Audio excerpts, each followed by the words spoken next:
the semi-finals will be over the best of 11, a race to 6. The final, a race to 10, best of 19 on Sunday.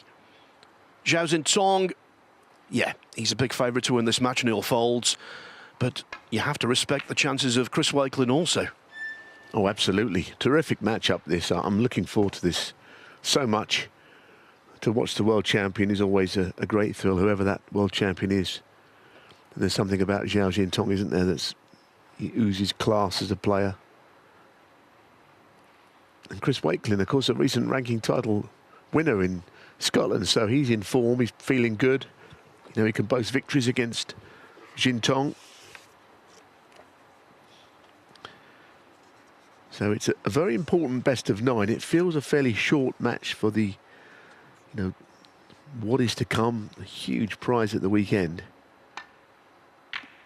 We're so used to these best of 11s, aren't we now? Anyway, that's a fluke to start with, which we'll take very willingly. But it feels a best of 9 with a lot up for grabs for the winner.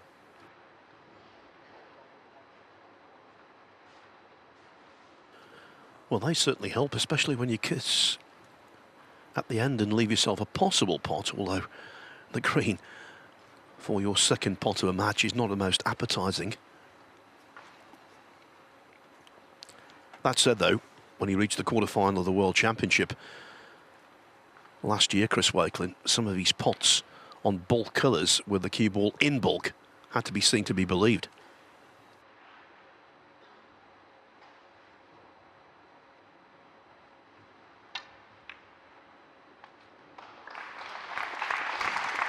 Well, yes, I mean, in the match with Mark Allen, in the middle session, he was completely irresistible. And as you say, he rolled, well, actually a yellow, green and a brown at different points into that left middle pocket, the one in view. All do or die, all went in. Quite breathtaking, actually. But what did happen at the World Championships, he ended up running out of puff against the man he's playing today. You know, into the second week, players can hit a wall, and I think he did. Didn't play well.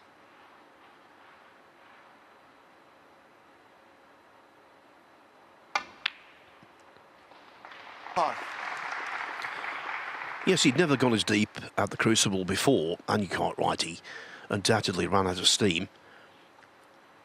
Zhao Xintong won that match 13-5, so comprehensively. But there's a powerful argument to say that was his worst performance in winning the World Championship. In fact, in those 18 frames, Zhao made only one break over 70.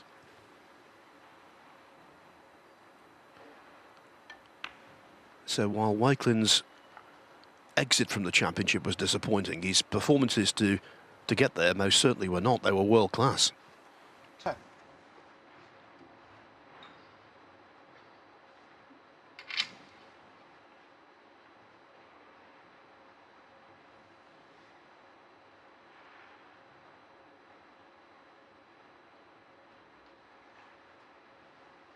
Yes, he could have done with just running through about a ball's width further.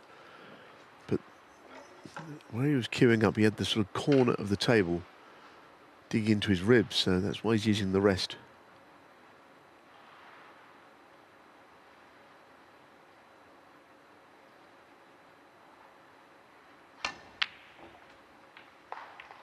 I think he's got to play well today if he's going to win. I mean, he needs a bit of luck as well. He's had a bit already. The break comes to an end. You know, I think somebody's modelled his game on Mark Selby, and he would have noted, I think, a lot as to how that match went yesterday with Zhao Xintong and Mark Selby. It was quite an amazing win for Xintong, I felt. I don't know how much better than that Mark Selby can play.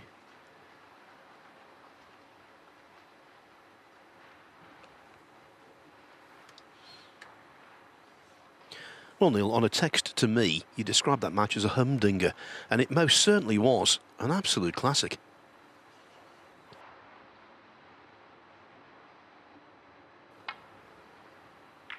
Yes, Mark Selby, the UK champion, led 4-1 and was playing some beautiful snooker. He won a frame from a long way back.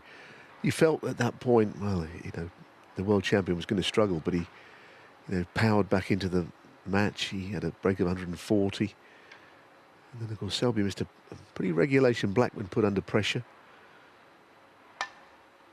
Xintong made another century, and the decider, well, he won it comfortably in the end. Terrific match. Two of the greats of the game.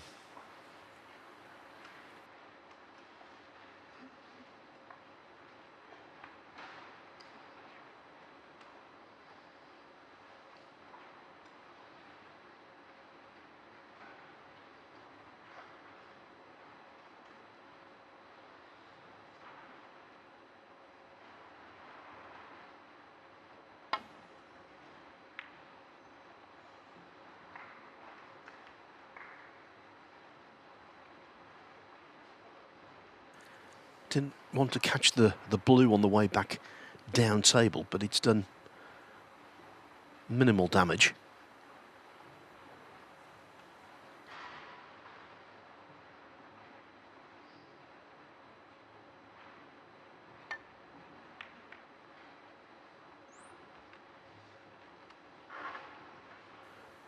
But that kind of safety against Zhao Xintong is not recommended, because from this kind of range, he's deadly.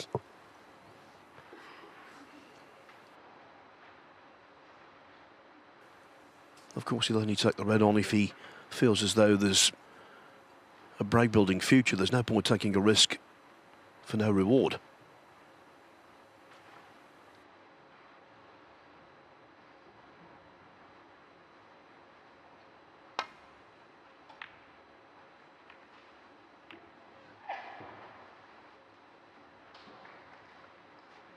Yeah, he won't be pleased to knock the blue safe.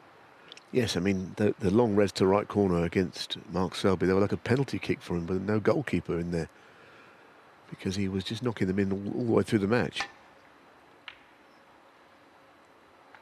He lost out that little duel though, didn't he?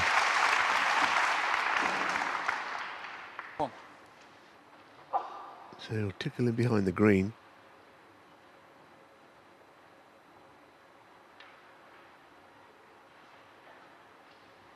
Chris Wakelin, 1.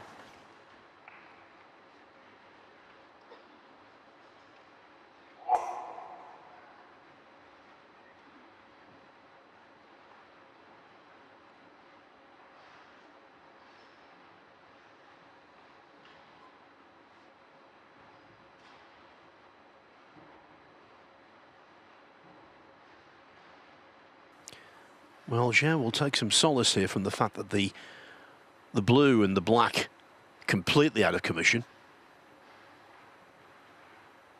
because this is a really smelly one to hit. Not to hit, but to hit and leave everything safe.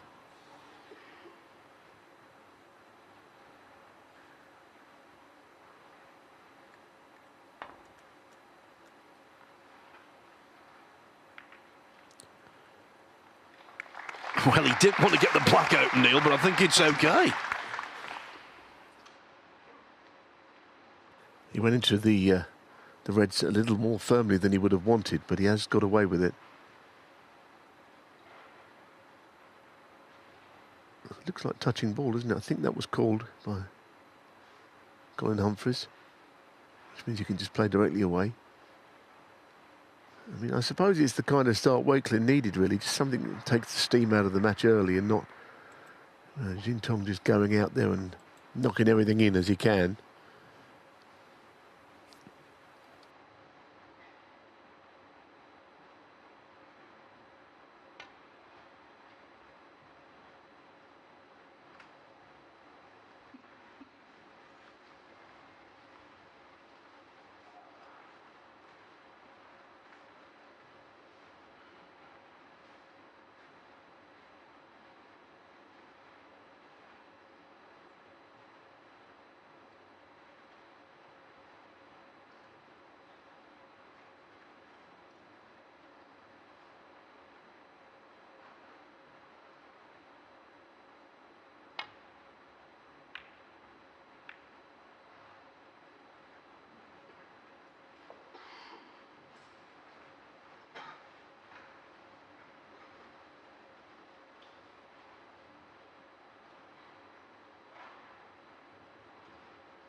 He's got a chance to block off the left side of the table here by playing this safety shot, sending the cue ball back towards the green spot.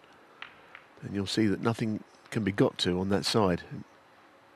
So that's good. That's an advantage in a small way, I think, to Zhao Xintong. Pink's blocking off the left channel. Doesn't mean he can't play a safety shot, but it's slightly less straightforward to do so.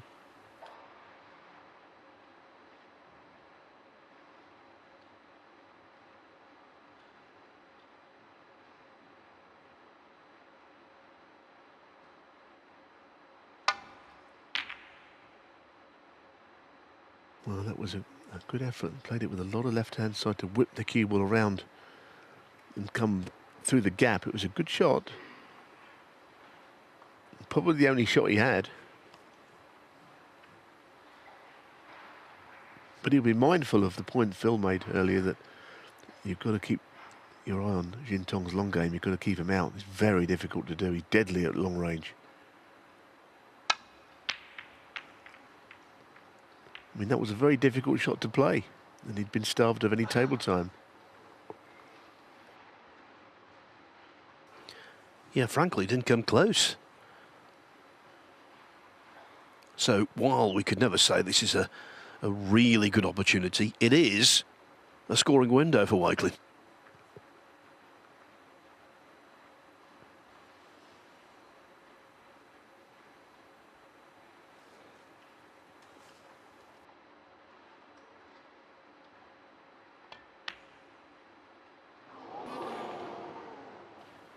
It was a scoring window. I'm very surprised he missed that.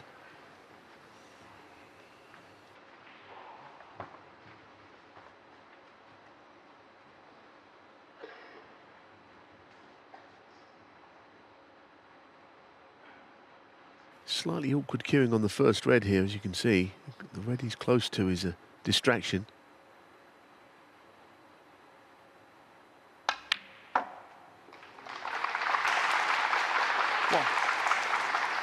And awkward again, although if he's playing the black, he could probably drop this in. But he's right over the red. It's a little tricky start, this, to the match. But I do think the feature of Zhao Xintong's game is something that only really classy players have, is the ability not to hit the balls hard. It sounds very simple, doesn't it? But, I mean, he can, but he doesn't need to. That's the point. He gets reaction from quite a gentle ball striking, and that's just sheer class, timing, brilliance. No.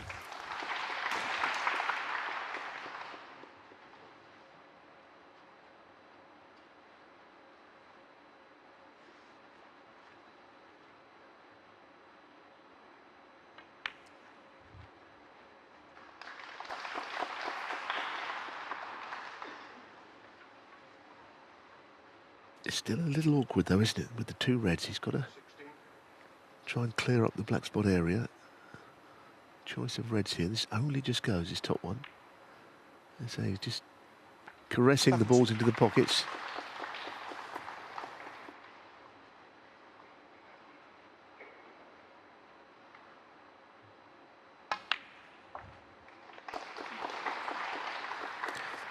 A round of applause, but not his best.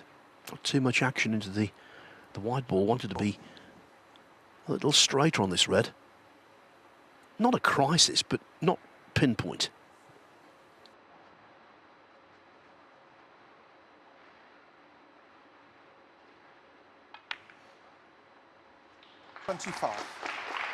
Nice cannon though.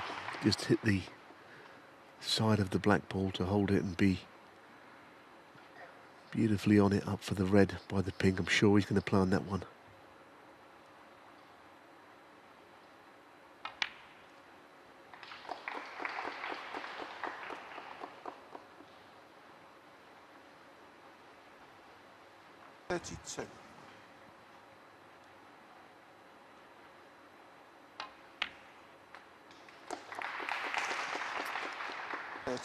Yes, it might not end up a century break or anything, but it might be quite a telling contribution by the time it ends, where the balls are with the Green and the blue on cushions.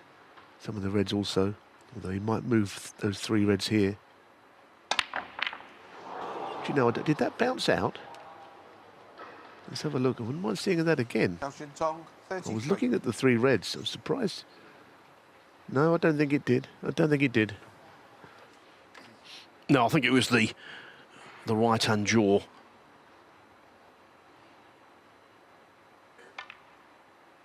Well, it was surprising that Zhao got in when Wakelin missed that red to middle. It was surprising that Zhao has left the table when he did.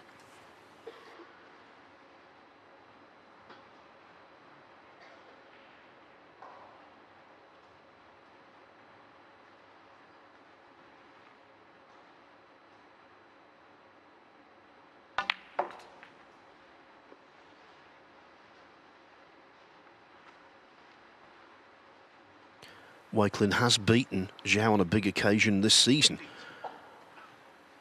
6-5 in the last 16 of the Saudi Arabia Masters.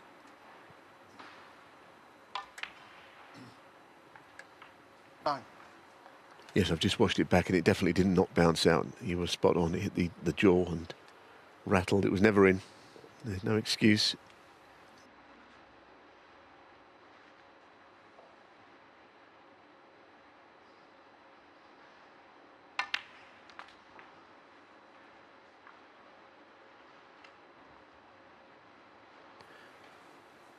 Quite a scrappy opening frame.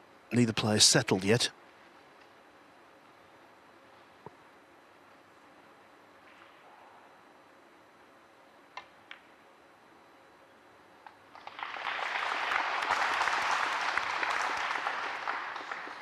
I think these close early frames, they count as much as anything because it sets you off to a good footing, and also you know for sure there's going to be frames made with sizable breaks, so you've got to win them all, and they all count equally.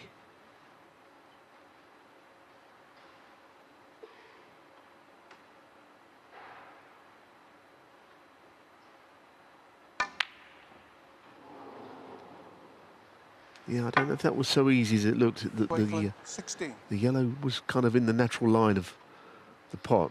He had to get underneath the cue ball there and swing it wide. It'll only be significant if he knocks this red in. It's not an easy starter for Zhao Xintong.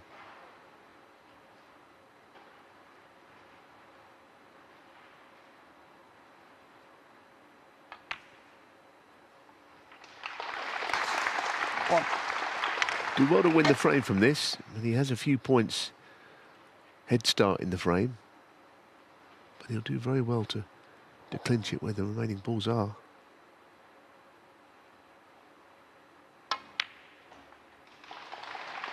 Didn't pot that cleanly. I think that's why he didn't get past the pink. Yeah, caught it a little too thick. Had he potted that into the middle of the pocket, the angle off the cushion would have been much wider and position would have been obtained. So again, just bits and pieces.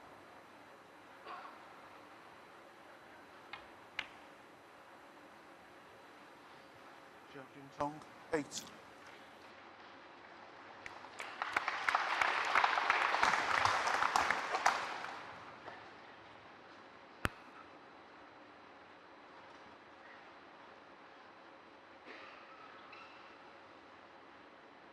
Looking to stop the cue ball dead here with playing it with left-hand side.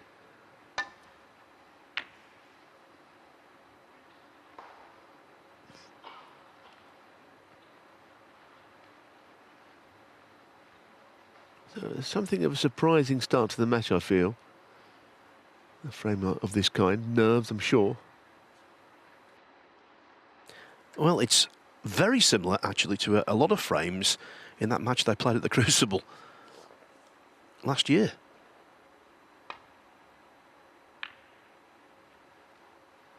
And of course, as you might imagine, given the Zhao won 13-5, he won a lot of these disjointed frames. I think it could do worse here than push this red onto the green. He's behind, and he's, of the two players, more likely to need the green, so I think to take the green off the cushion here is the shot.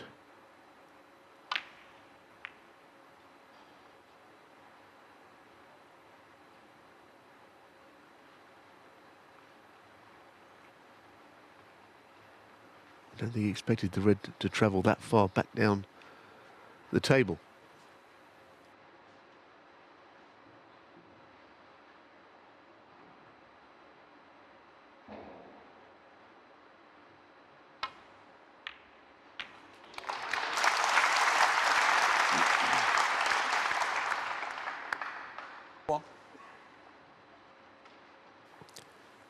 Well, even Zhao Xintong, with all of his wonderful abilities, getting on the last red, that's an ask too far, I think.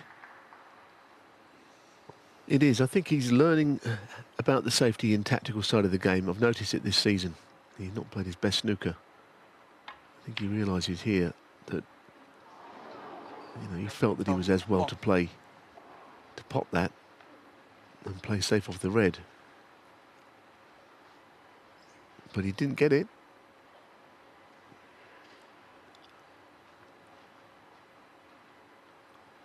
There was an argument he could have put the black down on the cushion there, I suppose.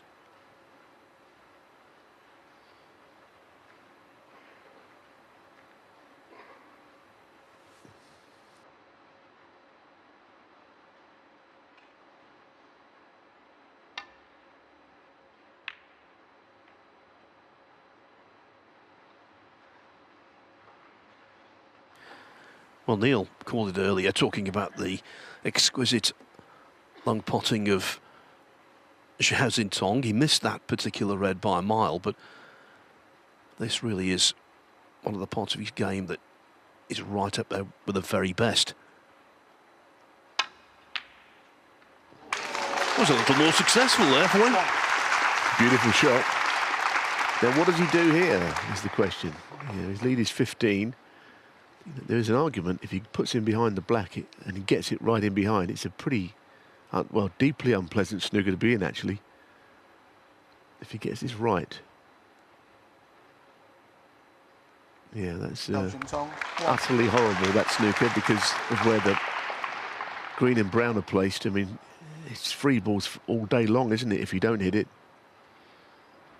But he might do, of course. Might be one of these situations, just ignore the green and brown, play two cushions as if they're not there. Referee might have to get on the spot here, because could be something else hit before the yellow. It's gone through the gap, you can't believe it, can you? Foul, miss. Zhao Xintong for free ball. Back. Free balls for life out of that snooker. The free ball, though, gives only 2 points at max, because there's no way he's getting on the yellow from the free ball, so why not just keep putting him back until Wakelin would need a snooker himself? That's not an impossibility, you know, from here.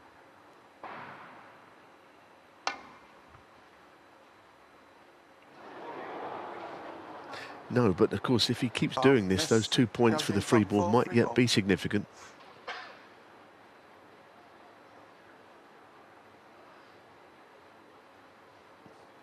It's one of them snookers that he should really end up hitting it. And the miss will be called should he miss again, even though there will be 27 in it.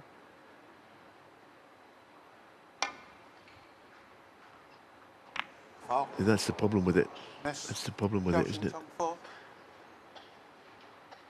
It's not a free ball, but balls can be replaced. I think you'll have to have them put back, which is not fun for Colin Humphries. This is one of his worst nightmares, actually.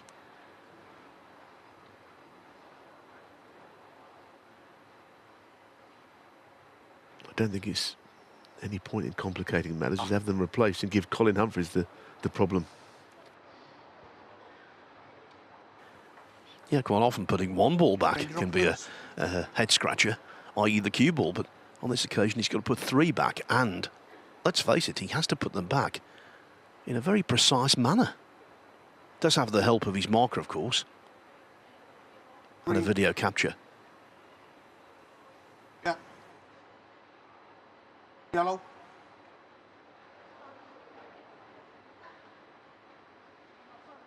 That way. Green. Yeah, I mean, it's not fun, is it? There is our marker. That way. Ivy, who is...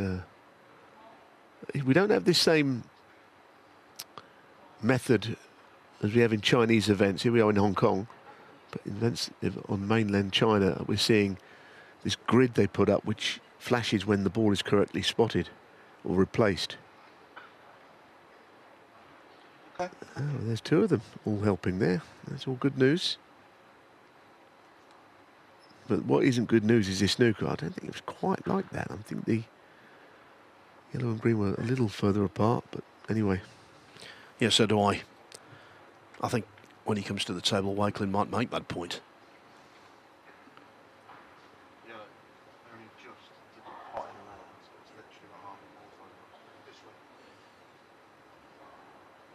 It's a pretty grim place to be, though, isn't it, in this snooker? You're 27 behind. There's not going to be a miss called should you miss again. But he did go through the gap, didn't he, last time? And there's not a huge gap there. If he gets out of this mess, then he's done ever so well. He can only tie the frame already.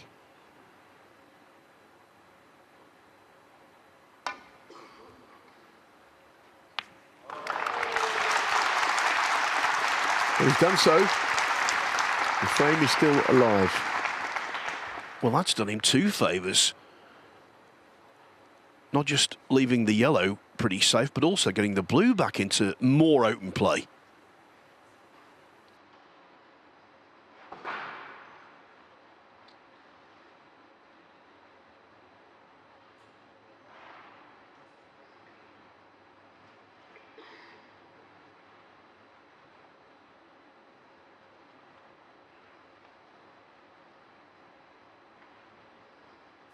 A near 30-minute frame. Zhao Xintong isn't involved in many of those.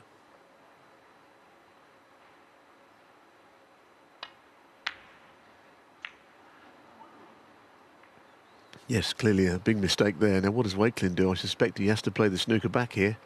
Yes, it's like that. The other matches, they're into the first frame as well, and there's not any obvious conclusion. So there's a bit of tension in the air, isn't there?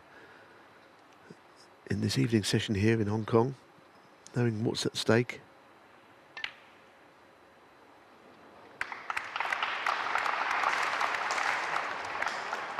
Well, there you have it. How about this for a turn in fate?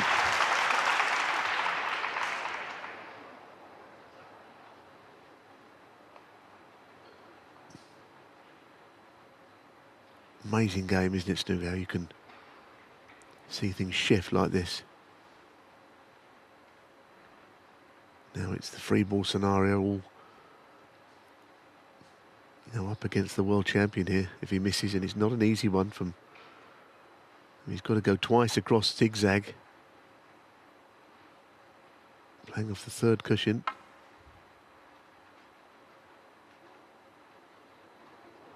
It's a brilliant shot.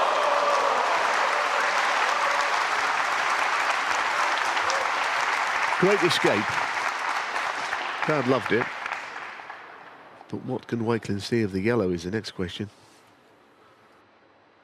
Yeah, it really was an absolute peach, that shot.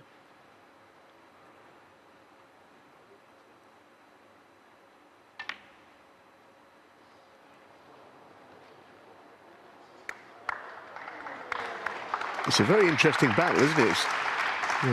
People love to watch big breaks, but I think a lot of snooker aficionados enjoy this kind of exchange.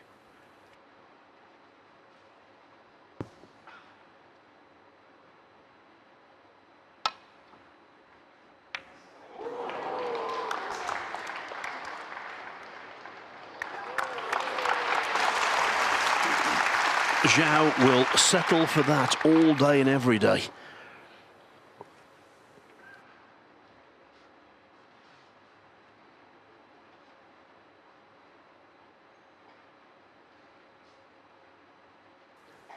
Big crowd here.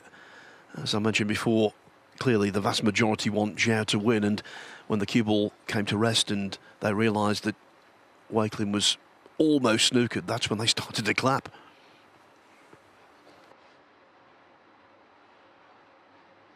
It's an interesting first frame. It would have made a great deciding frame, wouldn't it? With the dramas and the odd mistake that has been made in it.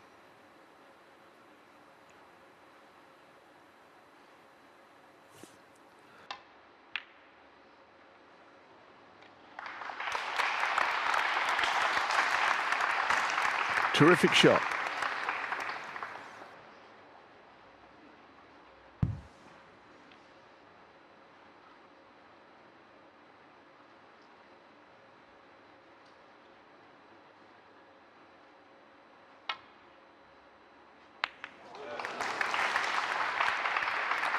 Another terrific escape. Tell you what, if Chris Wakelin can win this frame, winning this frame would be a little bit like winning his previous match against Elliot Slesser. He got no right to do that because everything seemed to be going against him. And yet he ended up with a 5-4 verdict after being 4-2 down. To go 4-2 down, he'd lost a couple of frames. He seemed absolutely certain to win. But he just keeps plugging away.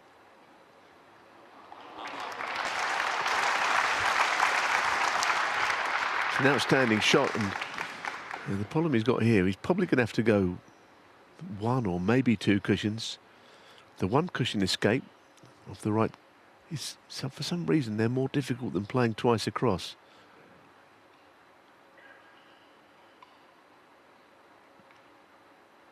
I suppose he could even go the third cushion here. Well, the plot thickens. Wakelin 4. Yes, and of course, with the 4 points given away, Wakelin can now win the frame outright. He doesn't have to clear the colours to force a respot anymore. The pink is awkward. The blue not ideal, but 5 minutes ago, he seemed a certainty to lose the frame.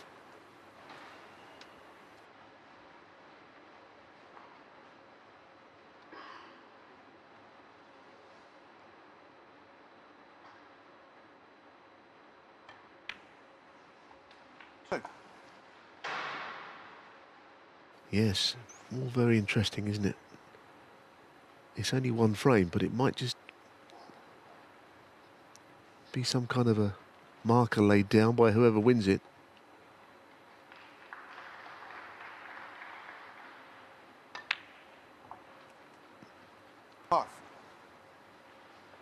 Still got the problem of how he's going to go about this. You know, I have to say that the more I see of this, if you could get the double on the pink from across just below the blue spot, it looks as good a way as any of potting the pink can get on the black to me.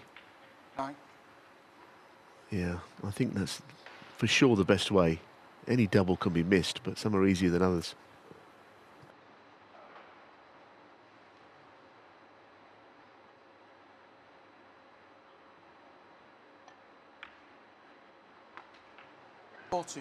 Yes, it's a terrific opportunity. It looks a nice little chance to double it and punch across on the black.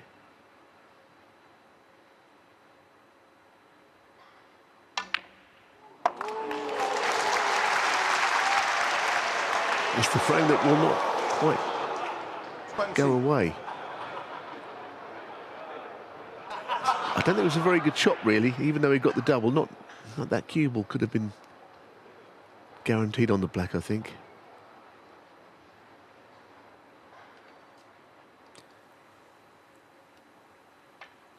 Well, at least Wakelin had the opportunity to split the white and the black up by almost maximum distance. What a frame to start off. It's very close to the cushion here. This black and double kiss would be on if he played it too squarely in the face. But that's a nice shot.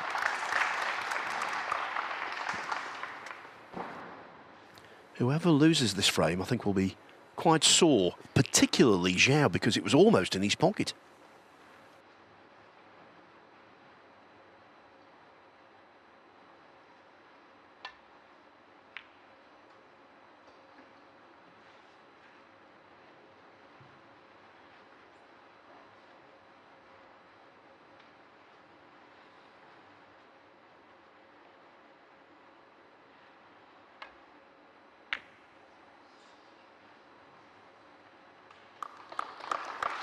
Well, it's advantage Zhao Xintong.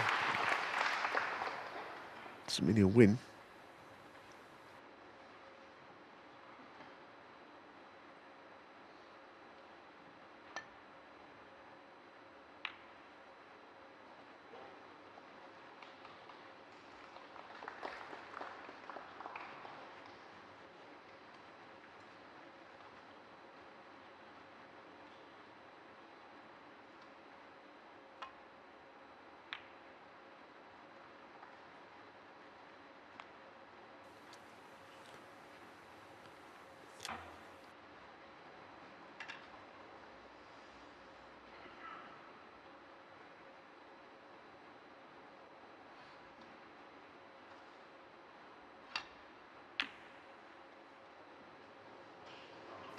Now, that's a mistake, and while these are not easy, Zhao Xintong is good at them. You know, if he were to miss this, he'd probably want to miss it on the thin side, but that might not even be in his thought process.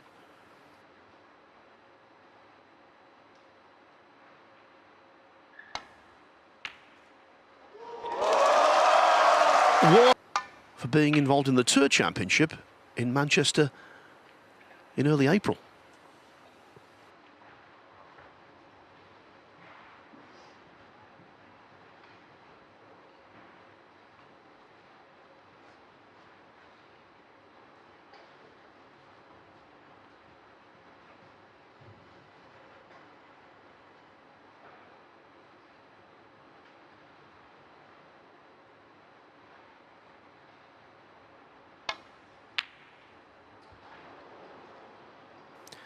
There's something about first frames that Chris Wakelin might come to hate, Neil, in his last match against Elliot Slesser, which I referenced a little earlier.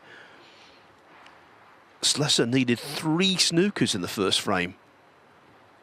Got 1 plus a free ball and won it on the black. So again, Wakelin battling similar emotions.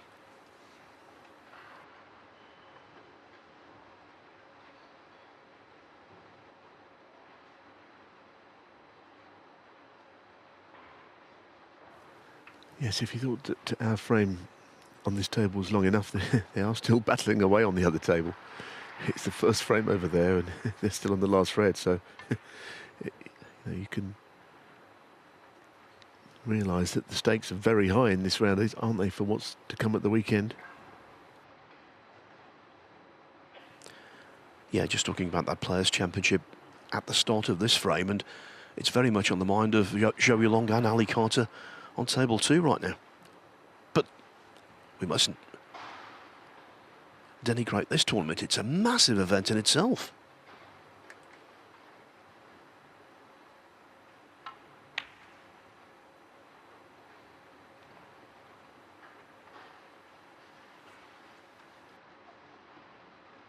Yeah, it's a good point, isn't it? You know, we're always looking ahead at all these different cut-offs, and rightly so, because there's some very exciting snooker to come. But, you know, each tournament should be judged on its merits, especially one with such a huge prize fund here.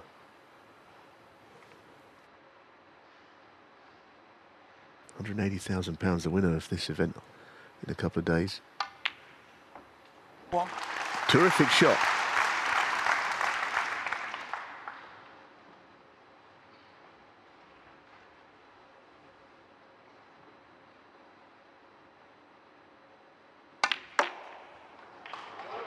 Oh my goodness. 1, Chris Wakelin.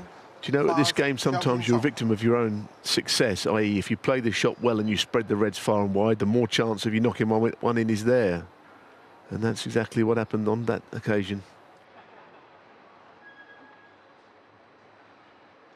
The only thing I will say is I'm not sure there's a simple opening red here. There might be something on. Can he get through to that one just with the rest?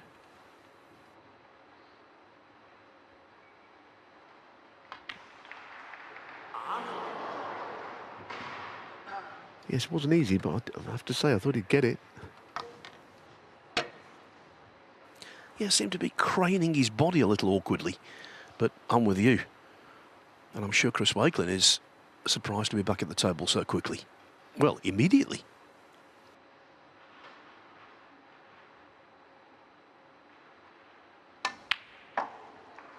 1. Yeah, that win Wakelin had over Zhao Xintong in Saudi Arabia showed what a good mind he's got for the game. He led 3-1, trailed 5-3, but eventually came through 6-5.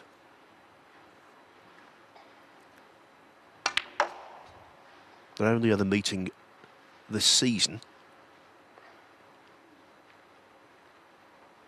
Zhao won it 6-2 in the Shanghai Masters.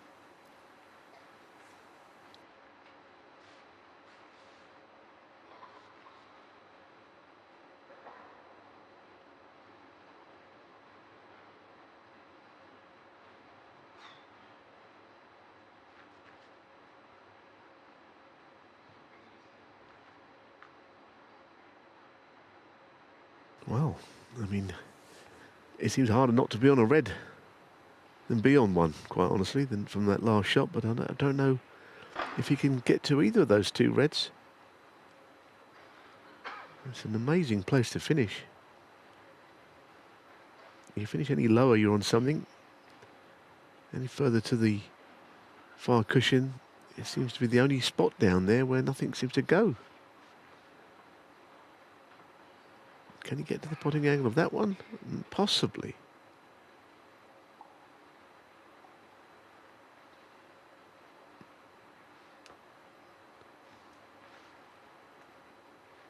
Sort of finished in the twilight zone, isn't he, with that cue ball there?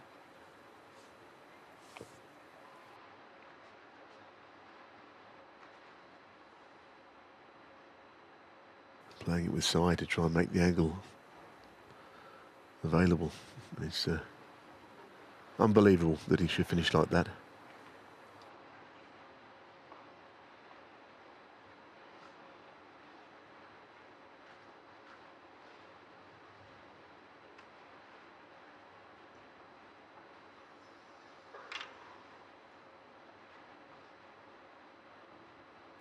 Yeah, already, early stages of this match, a few things have happened to Wakelin that must be quite difficult to stomach, actually.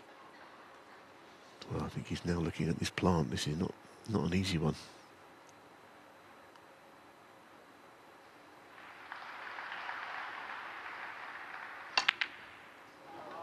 He was determined, wasn't he, to try and pot one. Wakelin 6. Yeah, that was quite an extraordinary place to finish.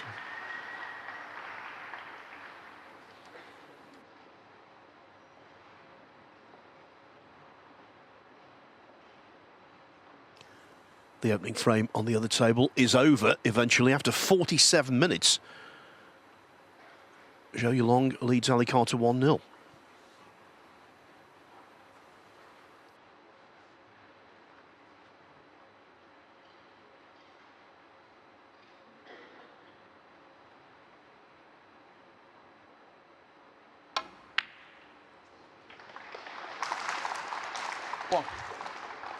That was a much better shot, Neil, than it looked.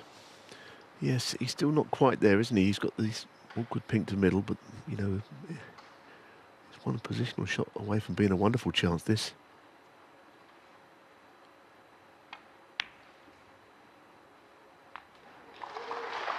Terrific shot. Now, he really could go on and make quite a few. 7.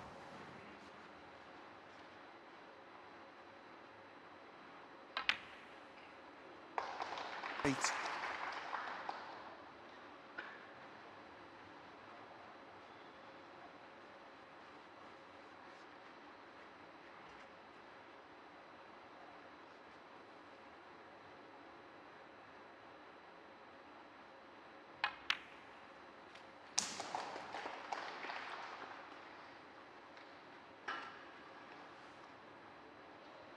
13. Interesting choice of red, this. And there you see why he played it. It's freeing up the black when there are plenty of easier reds available, but they're key shots that players at the highest level take on. Here's another one. Playing on that red again, not the easiest, but opening the black in all directions. 21.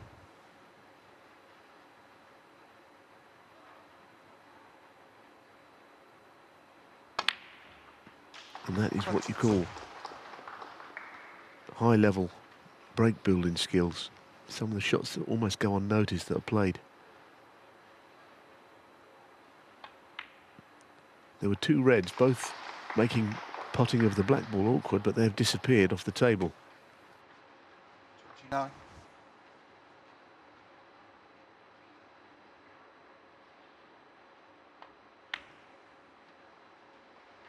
30.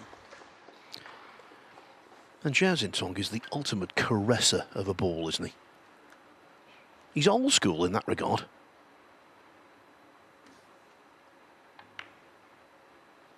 I'll tell you what else he's got going for him, Phil. He's got an incredibly relaxed way about him. You know, he's very serene around the table. You know, playing in the world final, even when Mark Williams came out and won the first four on the final evening, he didn't look remotely fazed by that. How can you not be fazed by that? 38.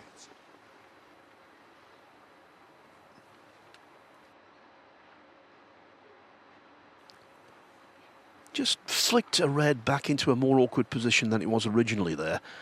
And the knock-on effect, he's not on the black as he wanted to be. Not much angle.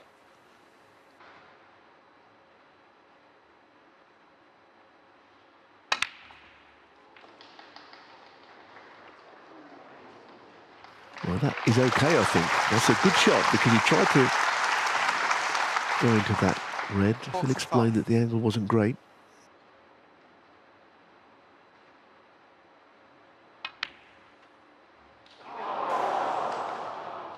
Zhao Xintong, 45. Well, the second pot of that break was a pink to the same middle pocket that was much more difficult than that.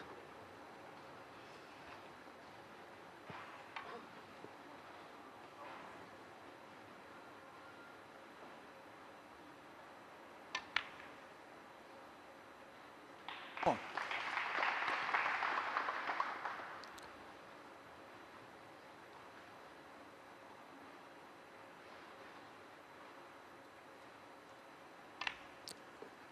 Well, the no doubt frustrated Chris Wakelin tried to force the issue with a plant that was really low percentage. Looked as though it was going to cost him the frame. It hasn't. Could he be in for redemption? 8.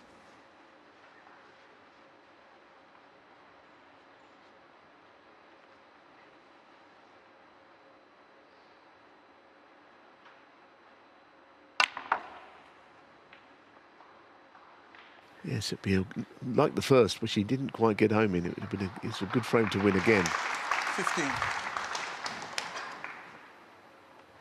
Looks like he's interested in the more difficult red of the available four. We'll play it with a little bit of pace to get the cue ball away from the cushion.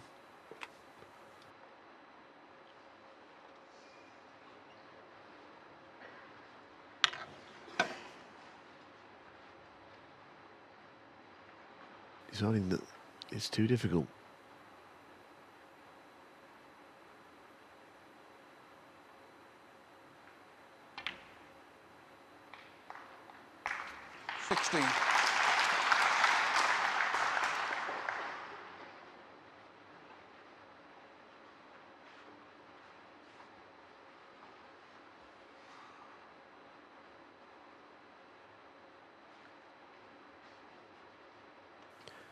Down the rail, these pockets haven't been intimidating. Sometimes you go to a tournament and the pockets are noticeably tighter than the average. That's not the case here, but it's still quite a tough pot to knock in.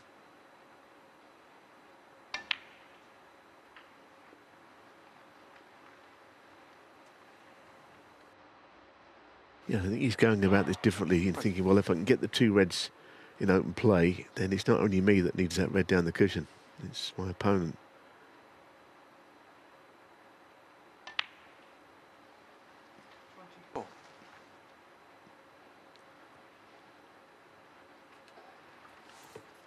Of course, that red would be easier for Zhao, given that he's left-handed.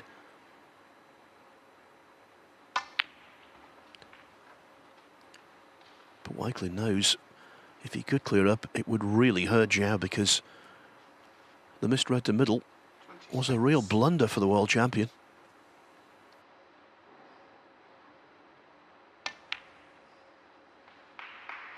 Well, the angle has to be just off straight to roll up behind the red. He's got a little bit of a wider angle than that, I think.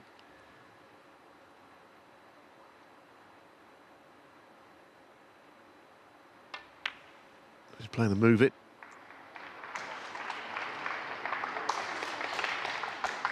Needed to sort of push it along the cushion by hitting the top side of the red. 32.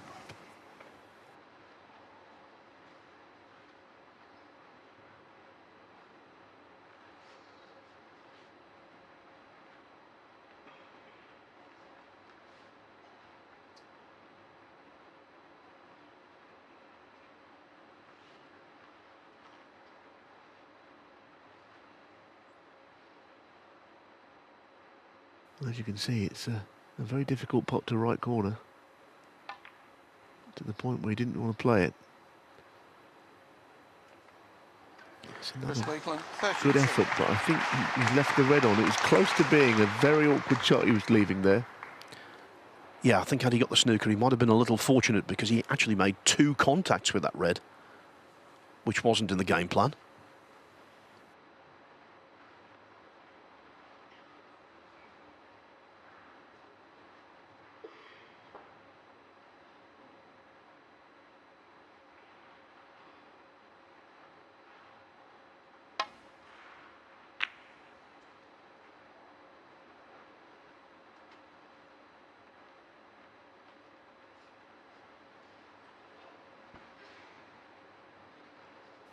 Where the colours are, whoever pots this last red will be a massive favourite to win the frame.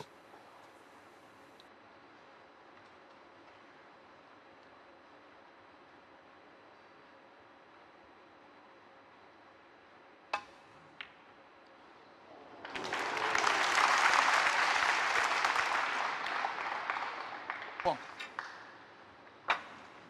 Now, has he got an angle on the green? It's very important that he has one to get from green back to yellow. I don't think it's a great angle, quite honestly, judging by that expression.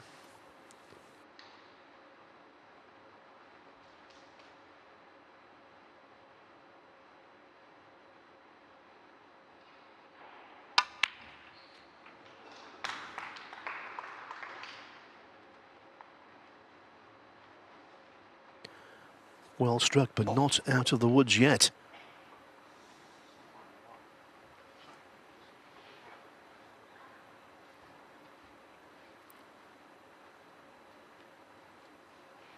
Yeah, we can't overstate some of the pots he knocked in on yellow, green and brown at the World Championship last year. They were eye-popping, and I think he needs a really good one here as well.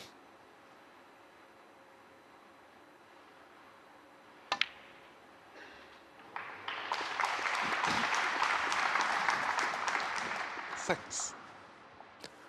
I remember him saying at the time, they're pots that fit his eye just as well in this position.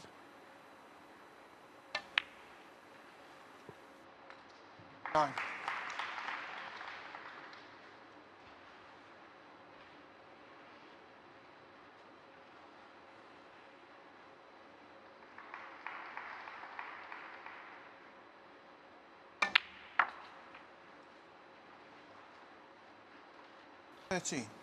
Well, that's not absolutely perfect. He shouldn't be a problem. But he has got to come from up and down off the cushion. Doesn't need the black, though, crucially. But he just put himself under 80. more pressure than he needed to. You could see he wasn't perfectly placed on the blue. So this is the last piece of the jigsaw.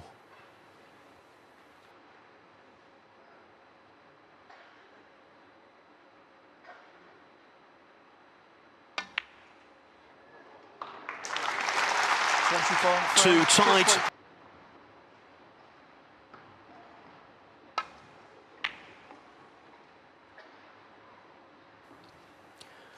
by making the quarterfinals. Zhao Xintong has equalled his best run in the World Grand Prix.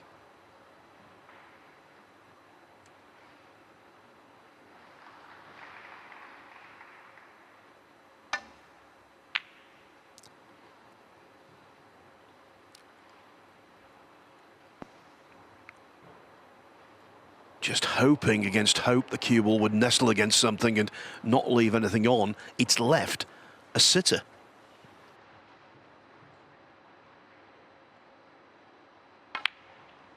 One. I guess it's a different kind of a match for Zhao Xintong to the match previously against Mark Selby. I know that Zhao is world champion, but of course Mark Selby UK champion. No one really is making him a red-hot favourite for that one. Here, of course, he is now back to where he's been for most of the season. Expected to win against an extremely good player. Changes the dynamic slightly.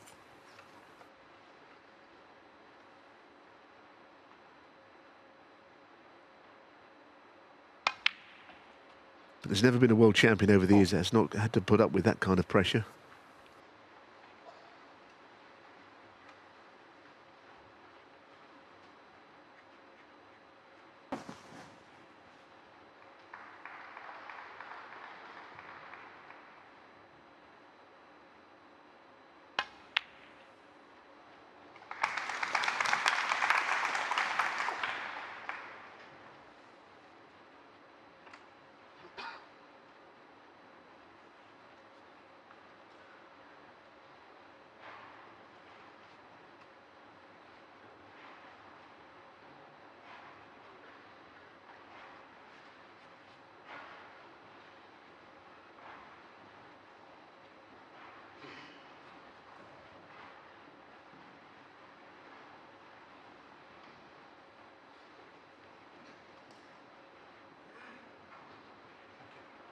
Ten.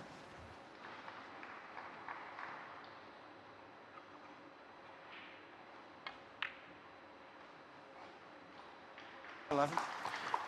Knew he had to judge the cannon pretty much perfectly. OK's on the black, but the amount of angle he's got on it is very low. Yes, which means he'll have to force it to get anywhere, and of course that makes the pot utterly missable.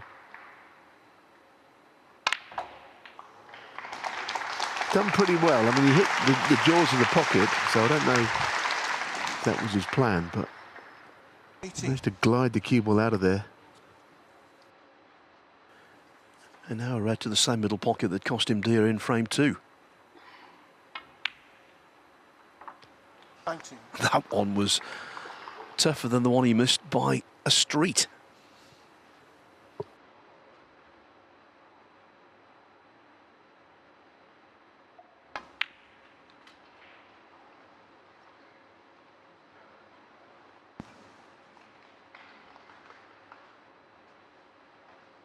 Four.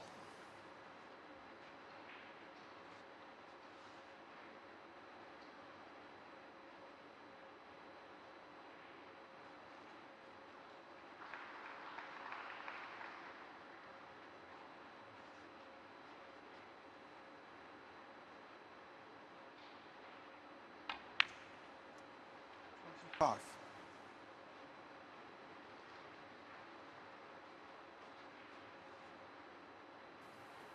So it's not going to be easy to sort of slide off this bunch of reds.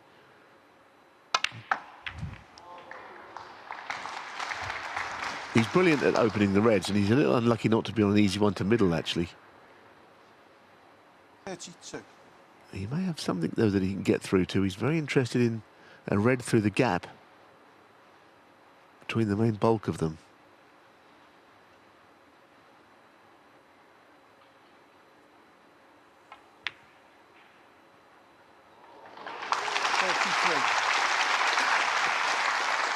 Yeah, not one to refuse much, is he? He certainly wasn't going to refuse that. For him, that was relatively simple.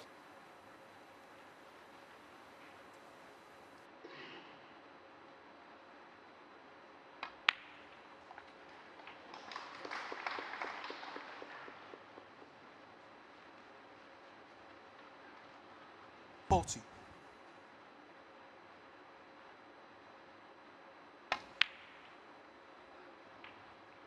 $41.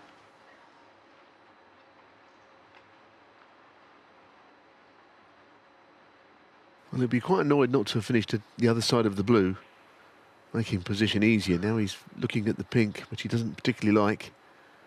So that wasn't a great shot, this last one. If he's on the other side of the blue, he's got an easy shot to get down for a red.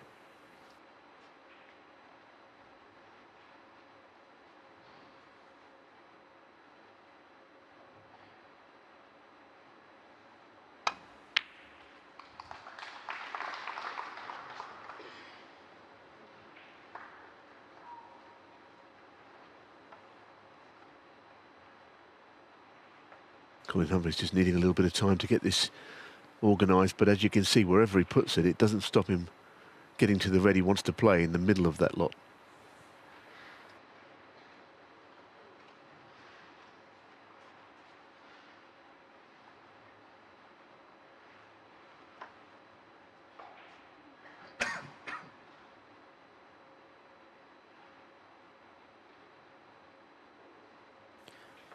During a break, when players want rhythm, that is an interruption that's unavoidable sometimes when the pink's occupied.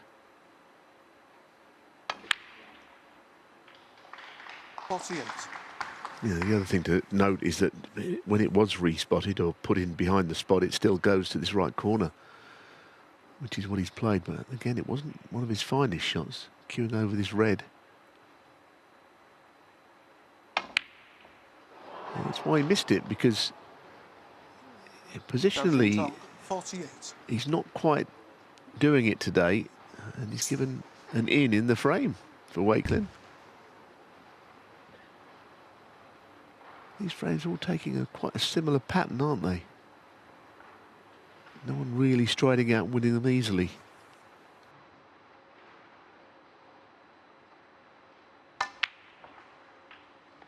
I think Wakelin will be heartened, though, because the last thing you want to do is come up against Zhao Xintong when he's absolutely buzzing.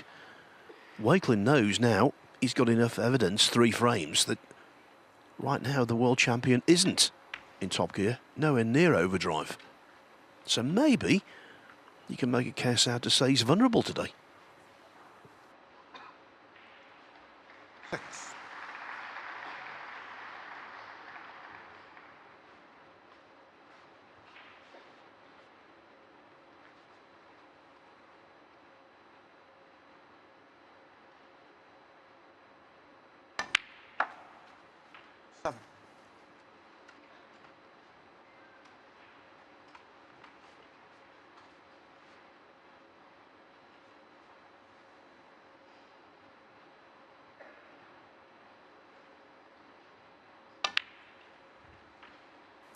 Good view there of that very wide, really orthodox cue action. 14.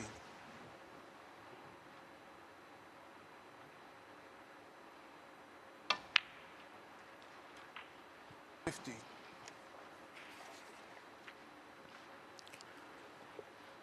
And quite an experienced player now, Wakelin. First came on the tour in 2013.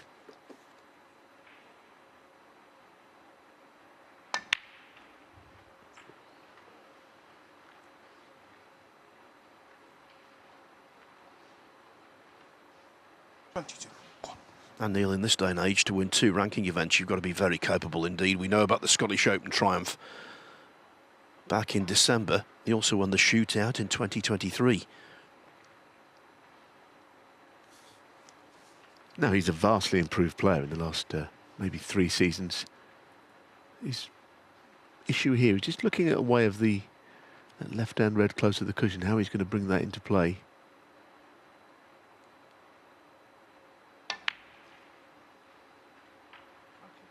Now the question is, if he does move the red, can he back it up by being on one of the other 2 in the middle of the table?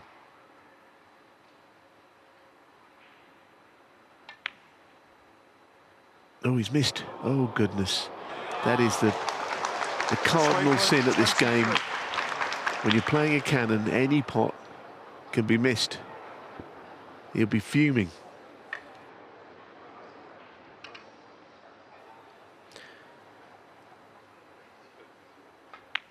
That's one of the errors made by leading professionals all the way down to raw novices, when you're concentrating so hard on the positional aspect of a shot.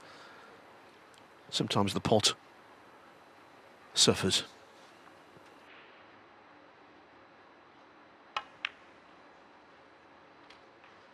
Yes, and something is available of the two reds, and that was what Wakelin was checking up. 6. He's playing the cannon with a backup red, the one that Xintong's about to pot. But none of that matters now. Yeah, this elementary blue is frame ball.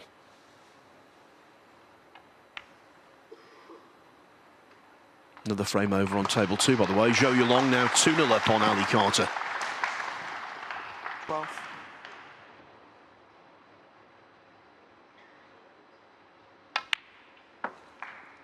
13.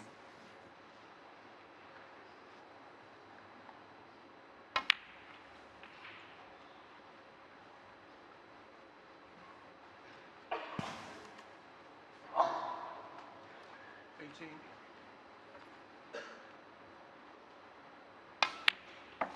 20.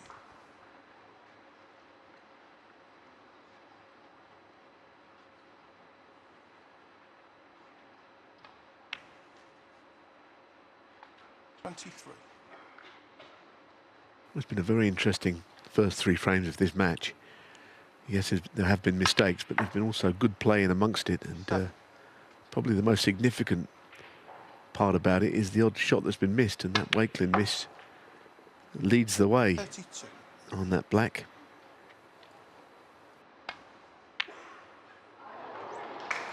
Zhao Xintong 32 on Yeah.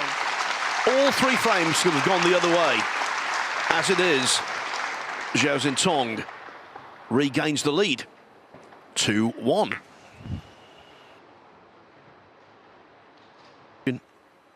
Leaving Zhao Xintong right in to take a 2-1 lead.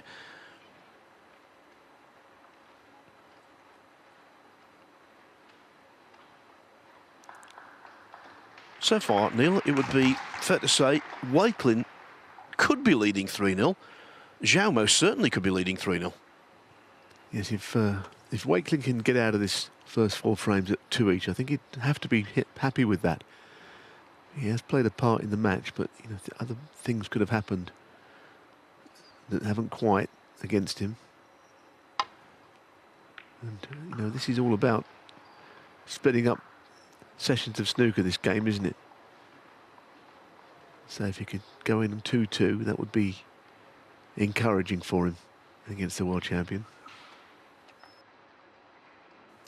Yeah, Zhao has won a tournament as world champion, the Riyadh Season Championship in Saudi Arabia. But he's looking for only his 2nd ranking event semi-final of the season. Made it all the way to the last 4 of the International Championship, losing out to Wu Yize. Apart from that, he's not gone deep in ranking events.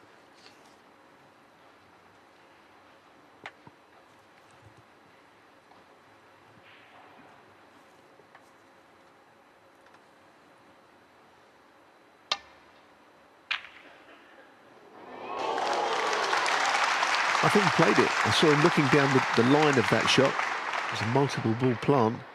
What?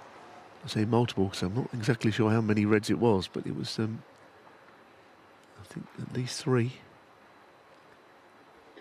Now, is he going to do his trademark rolling a bolt colour to left middle, which he did against Mark Allen on numerous occasions? Let's have a look now. What happened here? I think 4. 4 ball plant.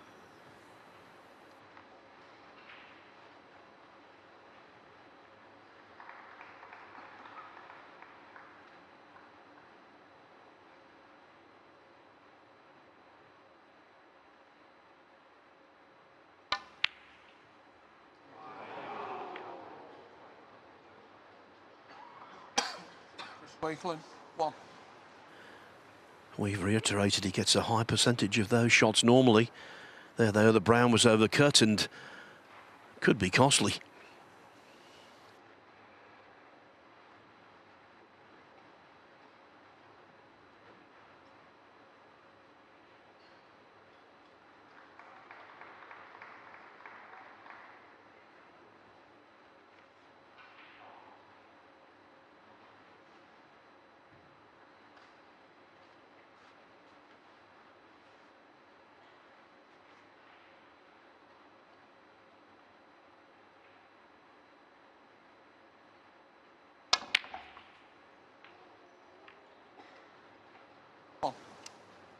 Well, that would be fine if the red went, or the black went past the red to the left corner, but clearly, as you can see, it doesn't.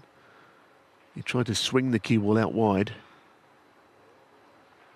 It's been that kind of an evening session here in Hong Kong, hasn't it, where you can't see one player just breaking free and getting a break, notable run together. It's not quite happened.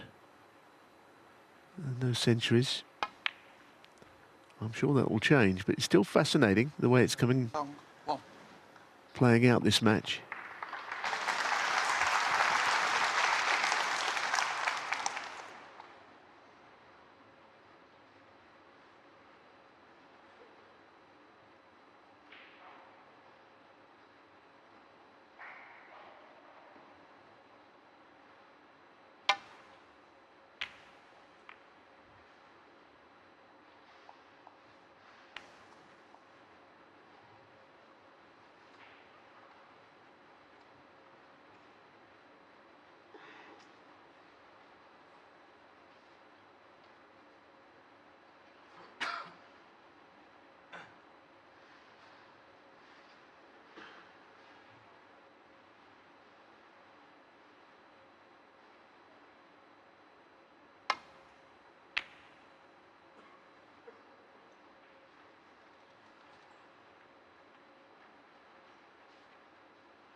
It's a good shot, because that is actually quite a dangerous shot to be getting involved with if you don't get the snooker off and you leave something.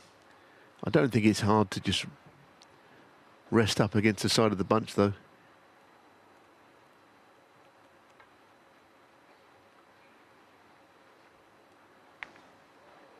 It's certainly a hard-fought 3 frames we're watching, and a very competitive match between this pair.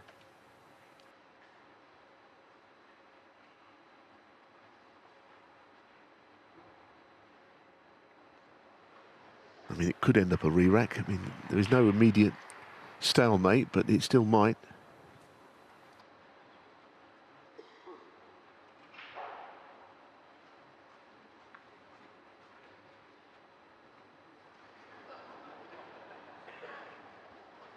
Yeah, I think we might see the look at some point, but maybe Zhao has given Wakelin the chance to take the cue ball deep into baulk here.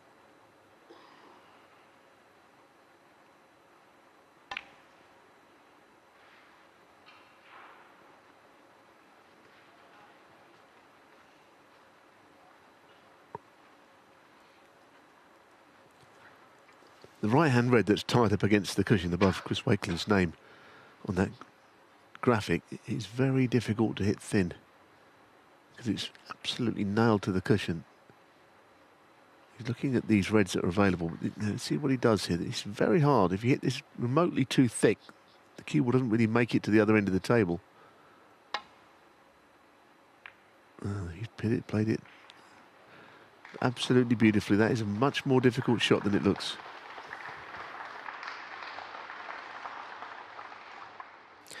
Yeah, the knowledgeable members of this audience appreciating that one.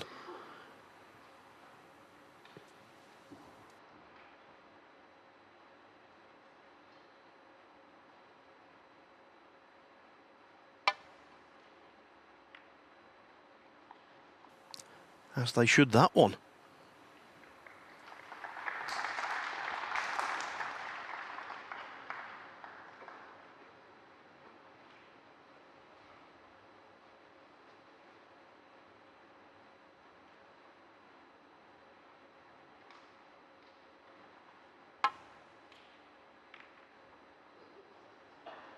That's an absolute gem. That's the best of the lot for me.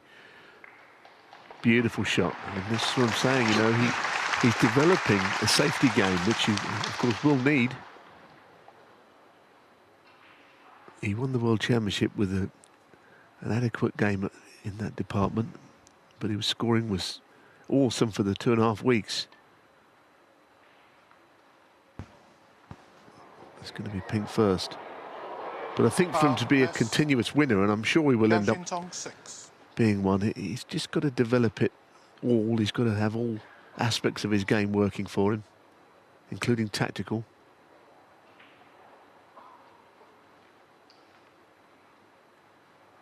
And the reason he needs that, you think, well, if he pots like he does, why does he need anything else? And the answer is he's not always going to play like that.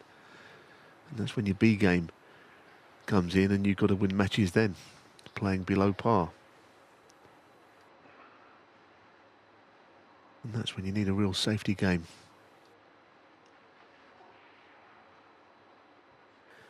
Thank you. Colin Humphreys being put through his paces in terms of putting the balls back.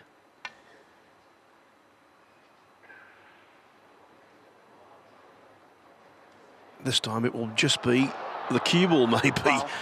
Or has he left anything because he's so short? Well, if he's left that left-hand red, it won't be put back. But if he hasn't, of course, he'll be invited. Well, say invited. He's going to have to play from there. He's got no real say in the matter, has he? Commanded.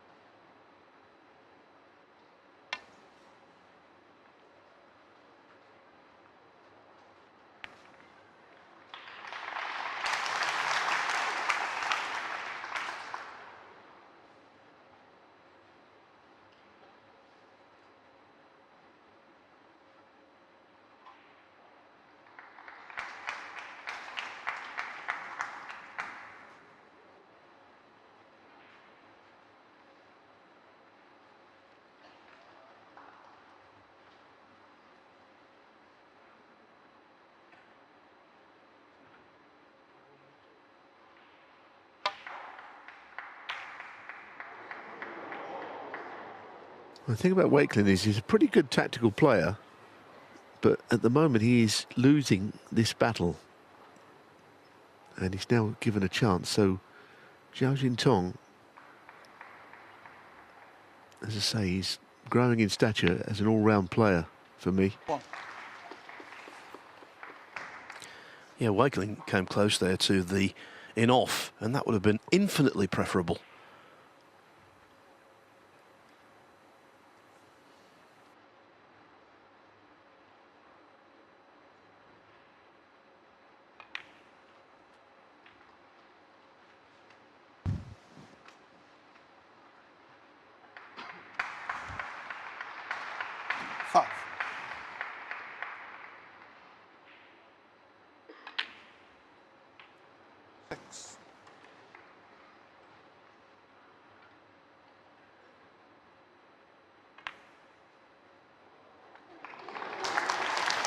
Just about wobbled in. The pace helping. Ali Carter has just helped his cause. He's now 2-1 down to Zhou Yulong. 14.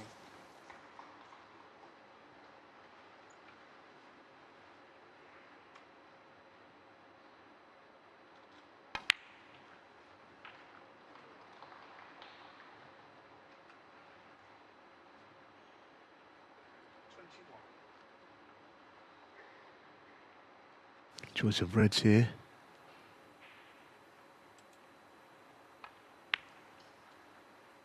Yeah, not quite got his scoring boots on in this evening session today. He played, I thought, quite delightfully yesterday to eventually beat an in-form Mark Selby from 4-1 down. At one point with back-to-back centuries, total clearance, it was all happening. But today has been a little different.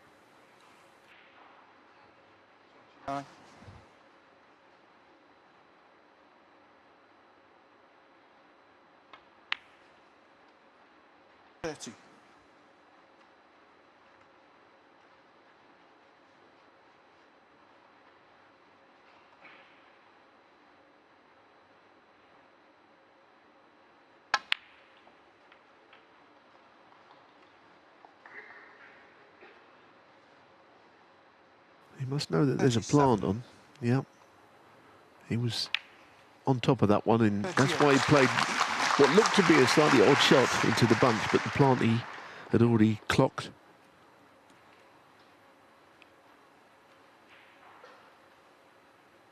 Oh, this is the kind of point in previous frames where he's allowed Wakelin back into the frame.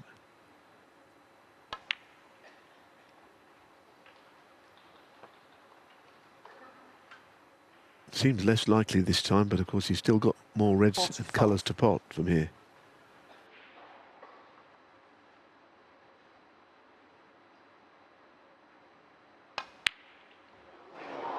Wow, he's done it again. He's done it again. Zhao Xintong, 45. Amazing. How did he miss that red? That is a sitter.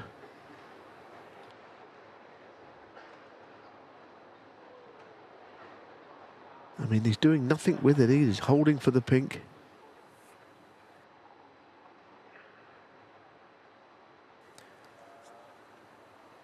The red he missed in frame 2 to middle. That was a surprise. That was a genuine shock. And look at this table. What an opportunity for Wakelin to strike.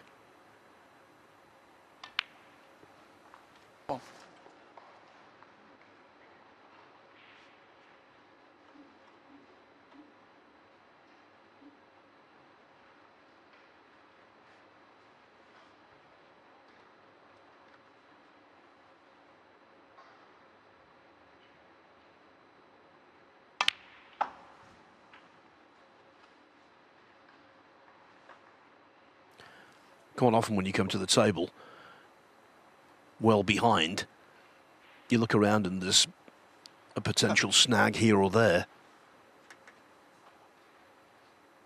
From Wakelin's viewpoint, this could hardly be any better. I guess the only thing you could say is now that the pink goes up on the blue spot, that's just made life a little more difficult around those. They're both potable, but not to the middle pockets. And that could be a factor later on.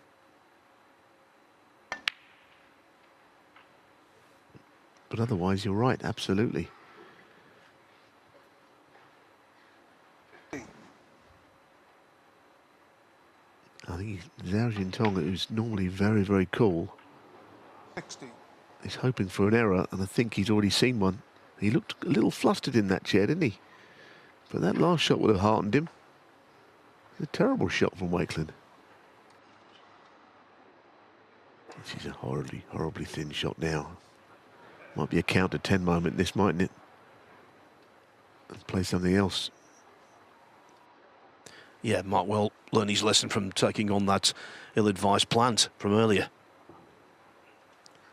Well, he could break up the blue and pink and get the kiwi behind the yellow. Pull something out of the wreckage of not a very good shot.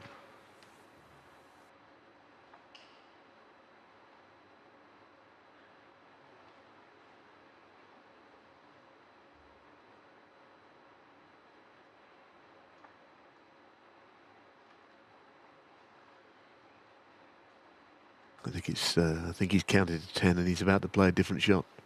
Rightly so. You have to put your disappointments to one side sometimes at this game. He's not playing off the blue and pink though, interestingly.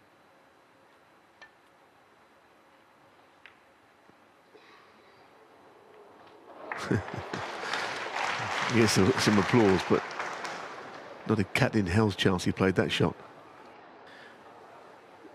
It was a fluke.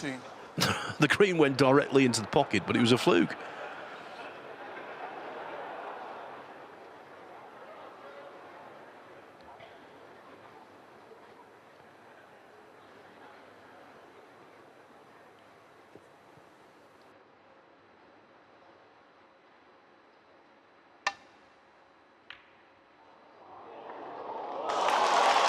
Isn't snooker a crazy game? How is this break still going? How is it still going? 20.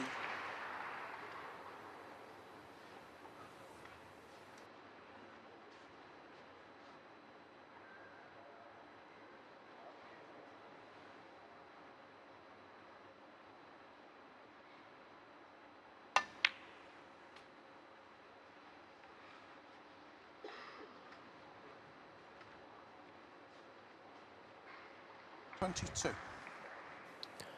Wakelin has got a lot of experience. He knows what damage this frame could do to Zhao. Oh, but now it's done damage to him. Chris Wakelin, 22. Well, he had a bit of a lifeline there, didn't he, with that green he rolled in and then potted the red, and he had to take advantage of that. Yes, Zhao Xintong has not won the frame yet, but goodness, he'll be relieved. He's back at the table so swiftly.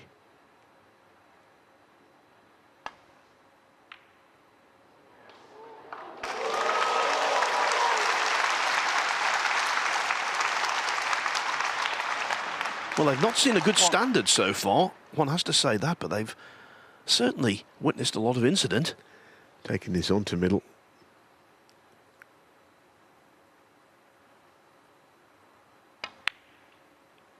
Yep, and now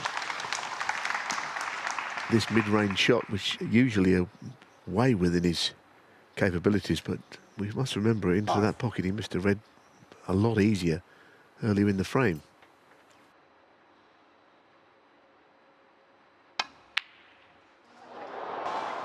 And that's probably why he missed that one. Zhao Xintong, 5.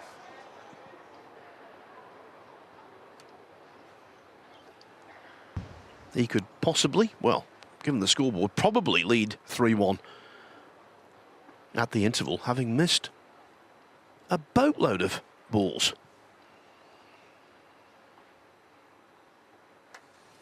The thing is, when you see Zhao Xintong play and the way he hits the ball, you wonder how he ever misses, quite honestly. But like everyone else, he's a human being and pressure can get to him. Something about Chris Wakelin, isn't there, that he's obviously had his difficulties with. He lost to him in Saudi. He's a very good player, Wakelin. You get players sometimes you don't perform at your best against. But Wakelin at the moment, he's making things very easy for him. Now that is a colossal mistake. He's going to lose his frame, isn't he? And he knows that he could have won it.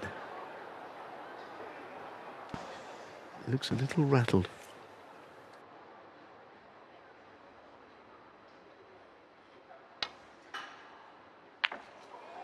One.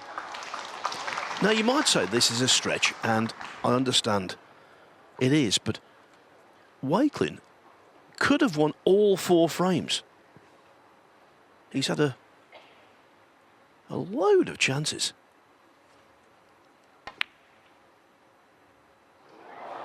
And this frame isn't over yet. 39 points the difference, 35 on, but look at the central area of this table. The balls are perfect for snookers.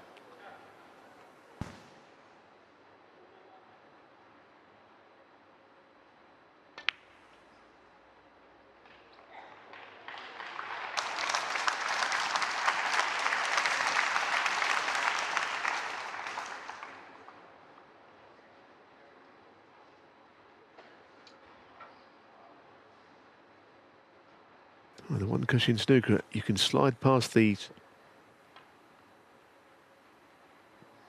Seems to hit them, doesn't he, pretty well. But as Phil rightly said, you know, the table is set up for getting snookers.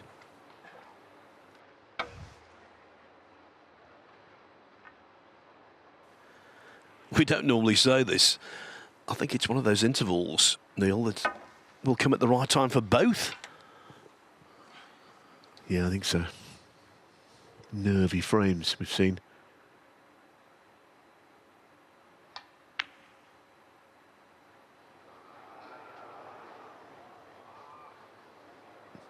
Well, Wakelin's normally very good in that capacity, but he's let himself down a little bit today by his standards. This is potable. He could do with this going in. Well, he's got there, but it doesn't tell the story. He's had a poor frame here, Zhao Xintong, but scrambled over the line to win it.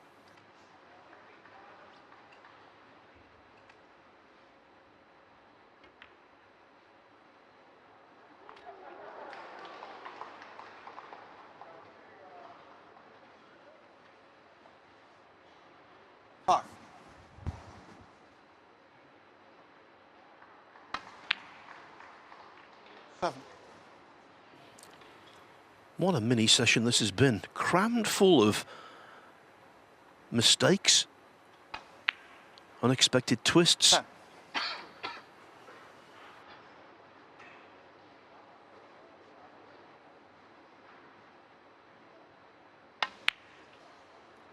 $14.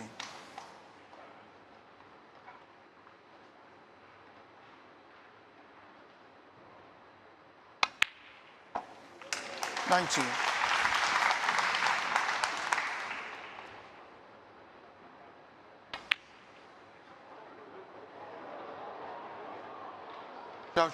19 and frame. Going into the 15-minute break, Zhao Xintong will have a few regrets, but at least he's got a 3-1 lead.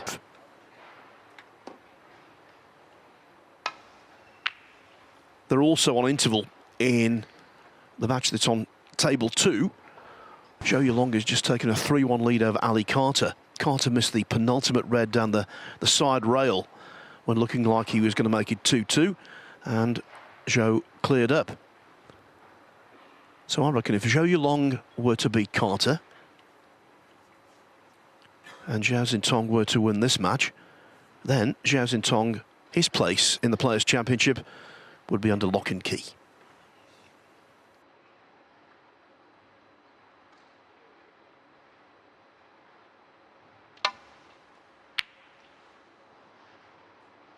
Well, he went for the pot, hit it thick and sort of lifted his head straight away, knew that was the, if you're going to miss it, it's not a great way to miss it, because the cue ball doesn't go where it's meant to and the red goes up the table as well.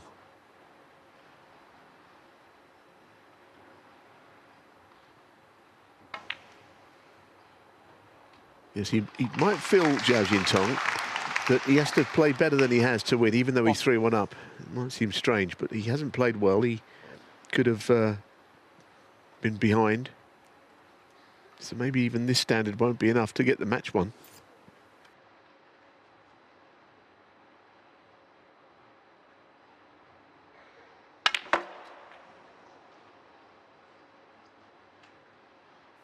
Well, he's timed that really well to get across to the left side of the table. 4 cushions. Problem with the red he's looking at now, with the black unavailable to the opposite corner pocket, there's no point in taking it on.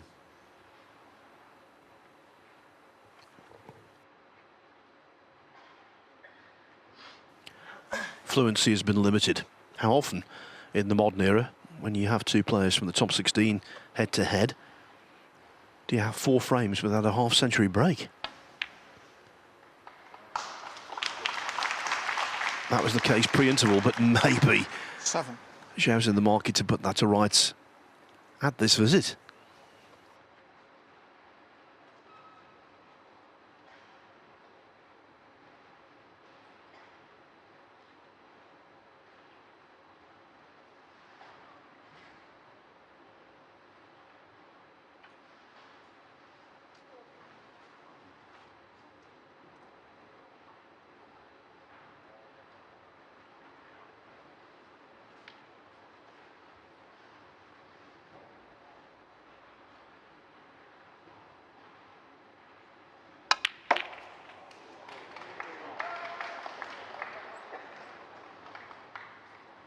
Well now, cue ball is finished maybe in the one spot where it's not easy to pot a red. Whether he can snick that one in that's close to the right corner, it's very thin.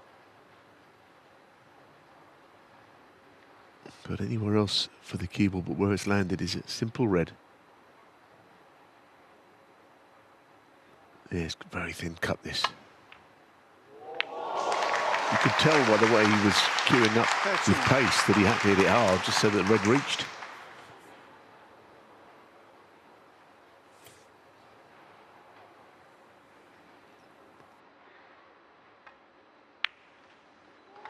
Lovely shot, that.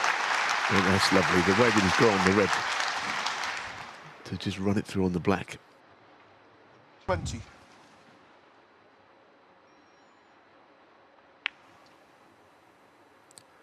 You could say that Zhao was lucky to be on the black the way he was. But boy, talk about capitalising. And from nowhere a few shots ago, he's now in prime position. Bang in amongst them. 28.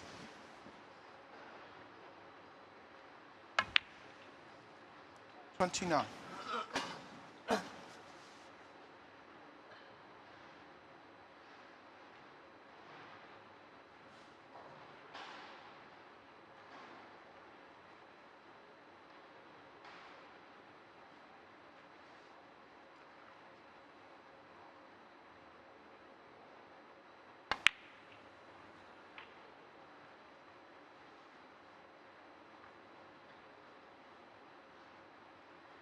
36.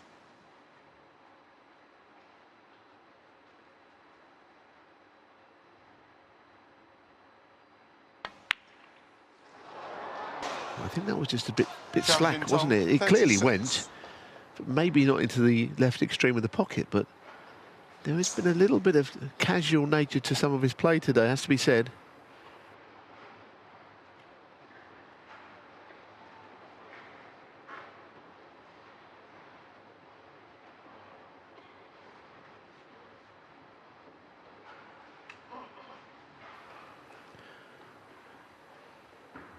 Zhao getting in and then totally unexpectedly getting out.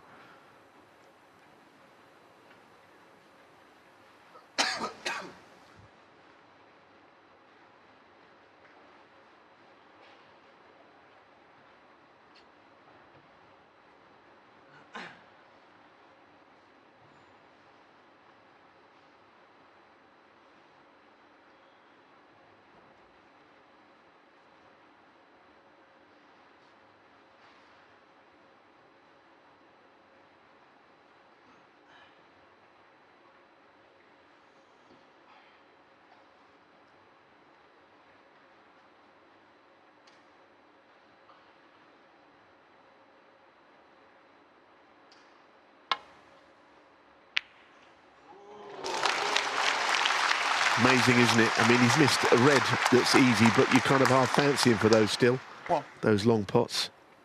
It's a delightful pot.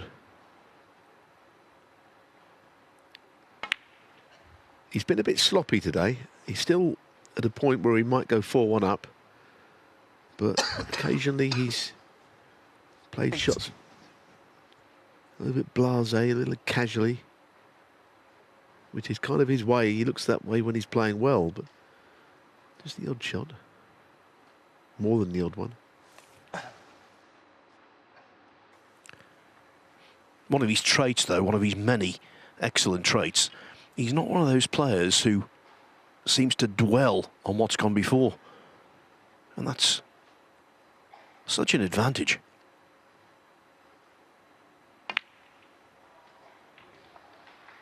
Nine. We know players, Neil, who shall remain nameless, who would be dwelling on a shot for a year.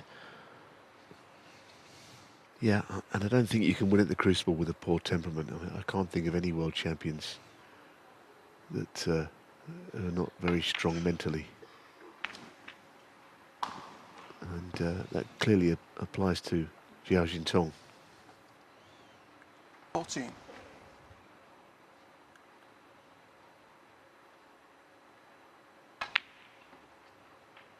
15. Once again, though, the cue ball just drifting further than it was meant to for the blue.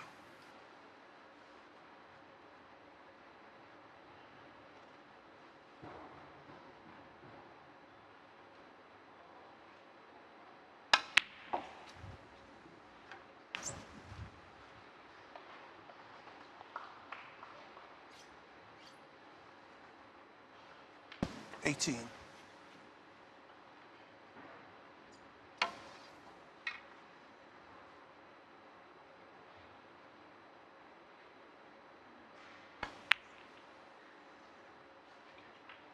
19. One of those matches where you're commentating and you're trying to predict anything because it has been so entirely unpredictable.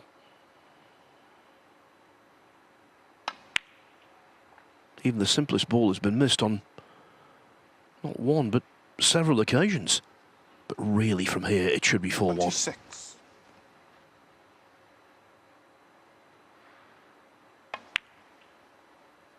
26.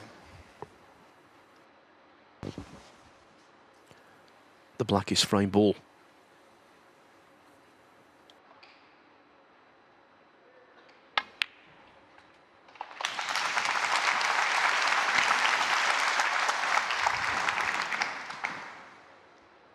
$34.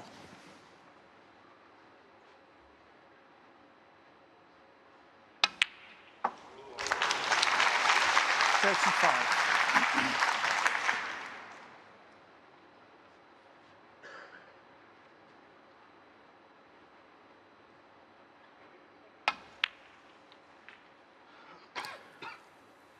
Zhao Xintong recovered from 4-1 down to beat Mark Selby 5-4 in the previous round. 40. Hard to imagine from here he would fall victim to 41. surrendering a lead of 4-1. But this match has been so strange, I wouldn't rule out anything, Neil. No, I wouldn't, but maybe 48. from Wakelin's point of view, he's thinking, oh, look, I'm 4-1 down. He's 49. probably not in a great mental state to go and get this match turned around, because he hasn't played well enough. We have focused quite a lot on Zhao Xintong because he's not played at his best. 56. He's still on the brink of a semi-final, isn't he? A lot will depend on how Wakelin is feeling, I guess. He might feel he's missed the boat completely. 64. 65. Well, this is the highest break of the match. Although, in fairness, it didn't have much to beat.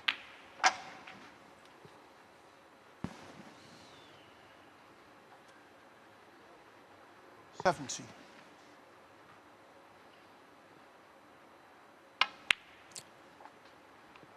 72.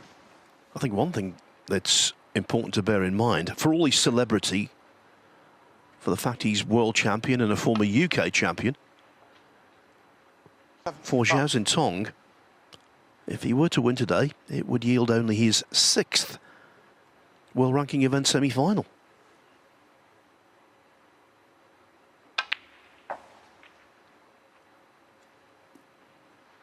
$79.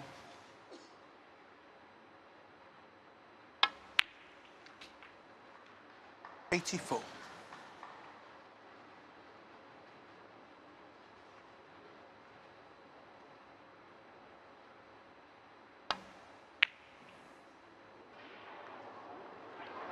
Zhao Xintong.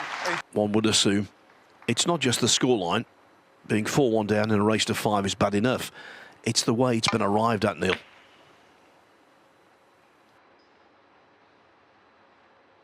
Yeah, he's on the brink. It's been a bit of a roller coaster today, isn't it, for both players in different capacities.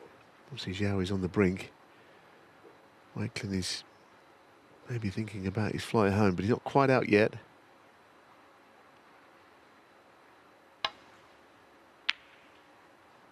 This man was 4-1 down yesterday and won against Mark Selby, no less. Zhao Xintong, so you never quite know at this game. Yeah, between frames during the break, Wakelin was sitting in his chair rubbing his eyes.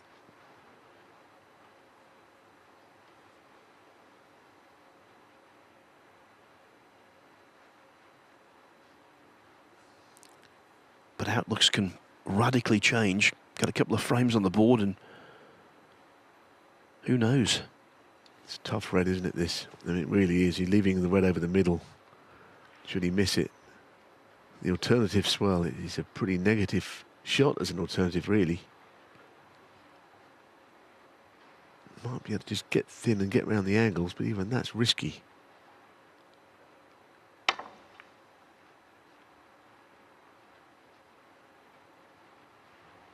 Yes, he's okay. think the red to middle was too difficult. You missed that, you might have played your last shot.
Didn't look a bad safety initially, but catching the brown and leaving this red on, not what he wanted. But with the black being blocked into the right-hand top pocket, and maybe because of the way he's feeling, Wakelin just keeps trying to keep everything under wraps.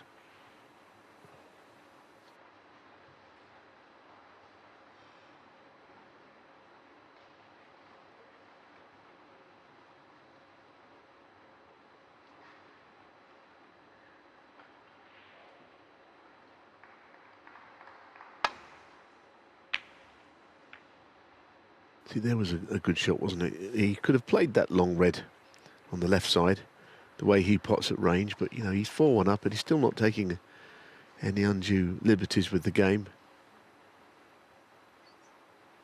You see players who just feel that they have to go for every long pot. And sometimes your strength can become your weakness at this game, and Zhao did not take it on.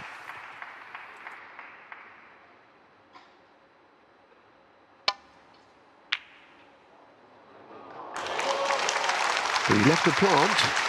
It was a good spot from Wakelin. Again, multiple ball plant.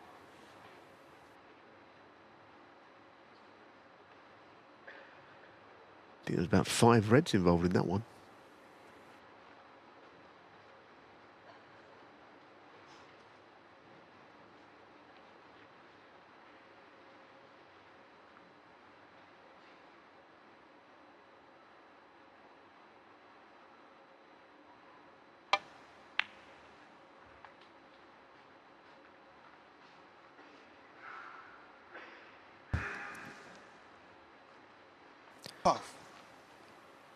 Wakelin just needs to make a statement along the lines of, I'm still here, I'm not defeated yet.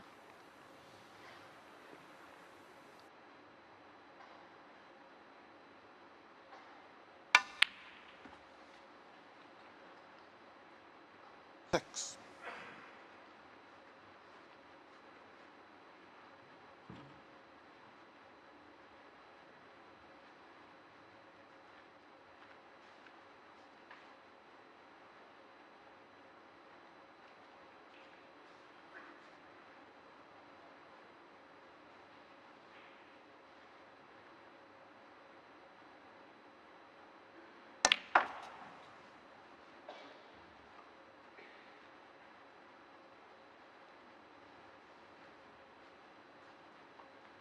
Nine.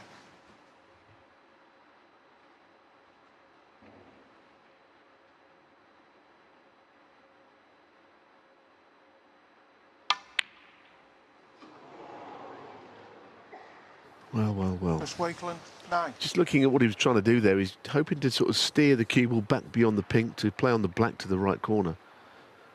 But somehow the pot was something he underestimated, maybe. Took lightly, perhaps.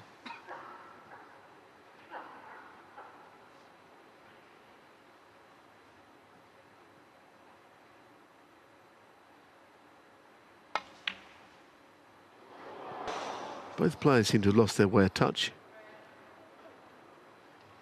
And he's just given a chance straight back to Wakelin there, and we'll be annoyed about that, because Wakelin sort of seems to have one eye on the door, to be honest.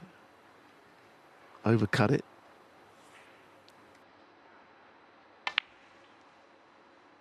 One.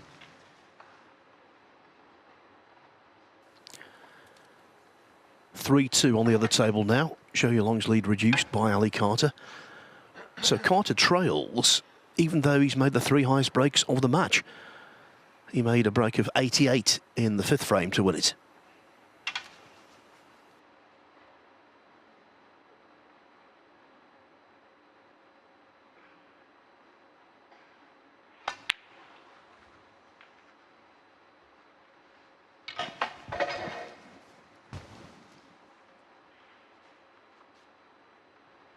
Eight.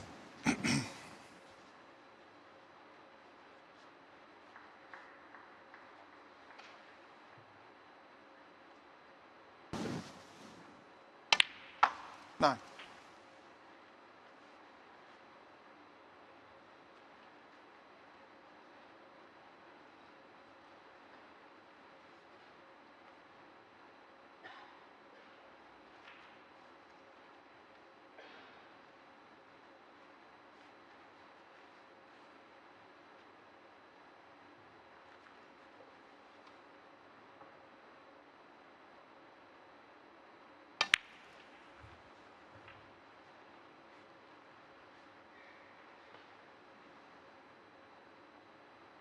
16.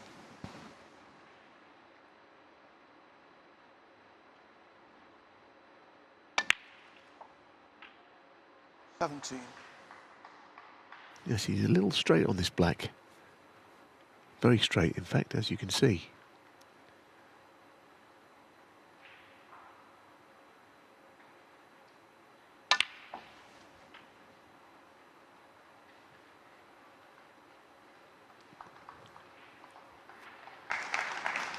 Twenty-four.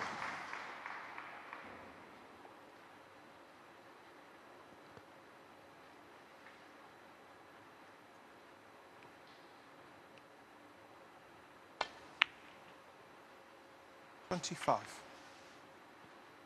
think there might be a red that goes to the right corner in amongst all those from the left side of the table, just above where the cue ball is now.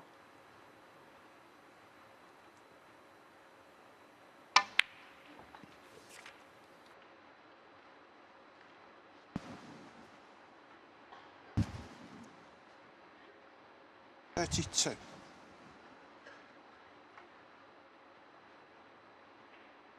Playing through the reds here with topspin. Well, it's not the first time that he's not got that shot exactly right. The pink was there to save him a bit. He would have played, I think, through onto the black. The frame is still in the balance, however. 42 points at this stage. Won't be anywhere near enough should he miss.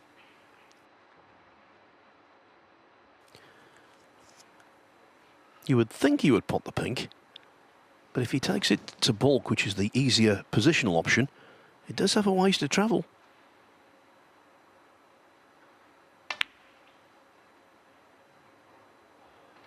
I thought for a moment it was too wide. Well, you'd expect that to win in the frame. It really has to, for any 39. possibilities of Wakelin coming back into the match.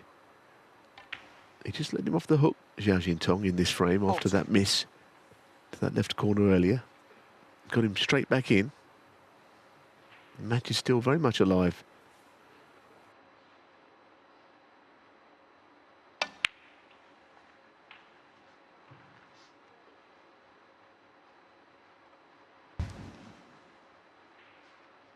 Forty-seven.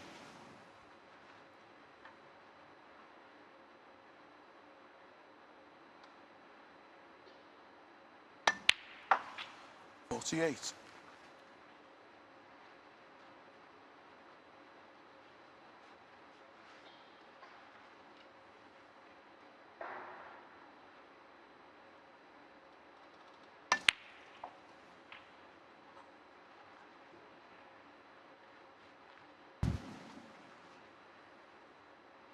55. 56.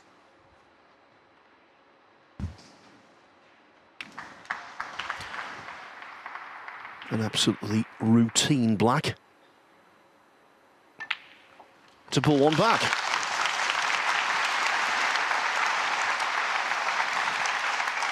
$63.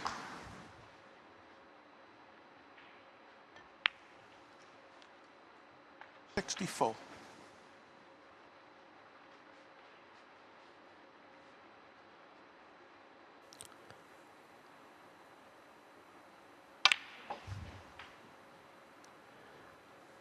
It's a really big match, this, for Chris Wakelin. We know he's okay for the Players' Championship, but if he were to win this, he would move up to, as it stands, 13th in the provisional world rankings, leapfrogging Barry Hawkins and Ding Junhui. So it would be a real boost in terms of improving his chances of being seeded to the World Championship. I think he is still looking good anyway for that, but you can't get enough points in the bag. You always want more.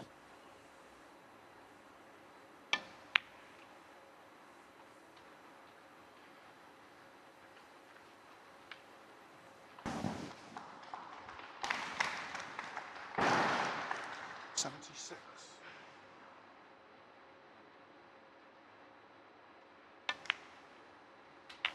77.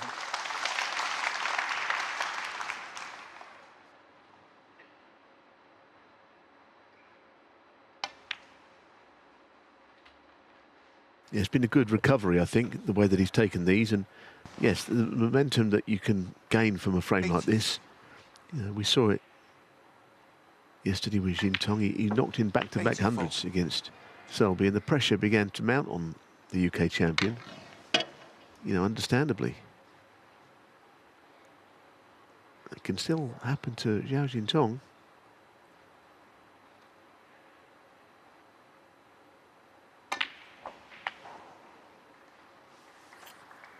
In frame 5 here,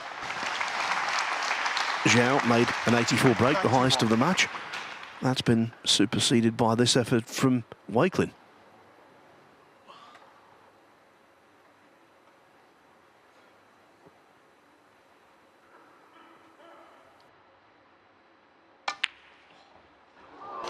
Chris Wakelin, 91.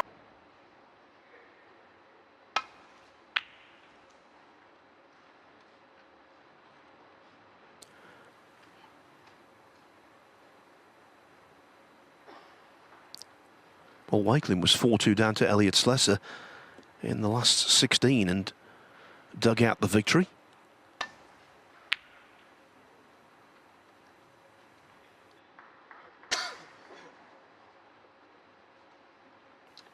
And as we've already alluded to, he was 5-3 down to Zhao Xintong, his opponent today, in the last 16 of the Saudi Arabia Masters, and he won that 6-5.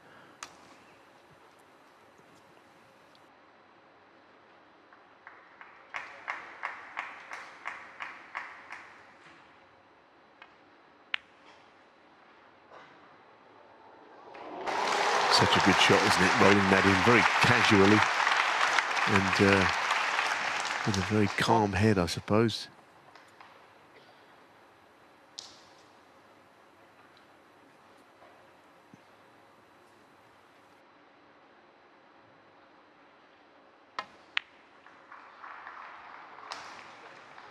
A bit unlucky there. I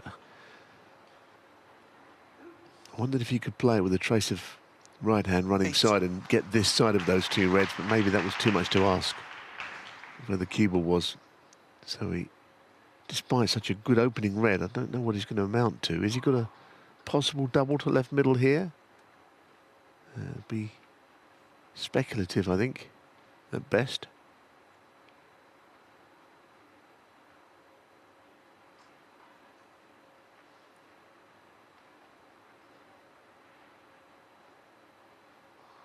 Got to look at what you're going to leave if you're playing this shot, because it's not a certainty.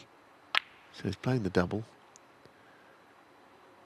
And it was always wide. Biggest threat there was not the red going in, but some insect attacking Zhao Xintong. Actually, Ali Carter had the same problem a few moments ago. An insect got him.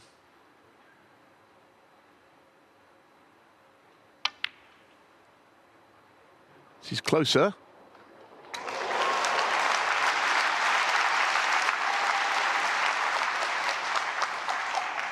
The hardest double to judge, the ones where you've got to play the object ball quite a distance into the cushion before you make the double. Wakelin judged it perfectly, and now, oh, they've opened up. 8.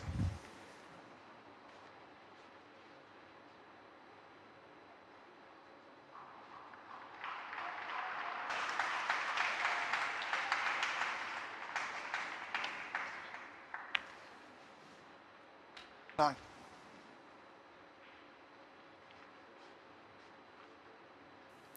Could be getting tighter here. It has got tighter on the other table.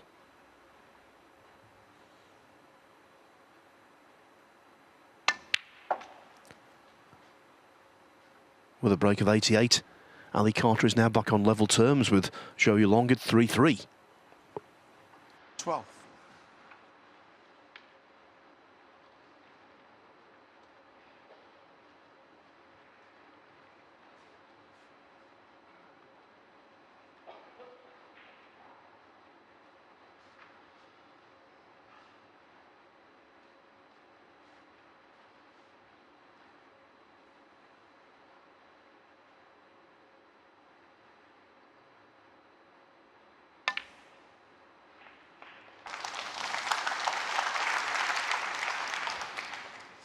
Yes, just about. He nearly lost the cue ball there. Down to the bulk line or beyond. He just held. That's okay.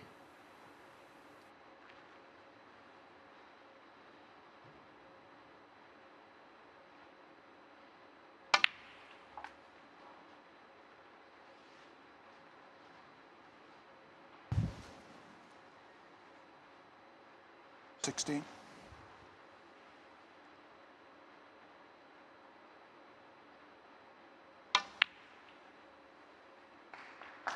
17.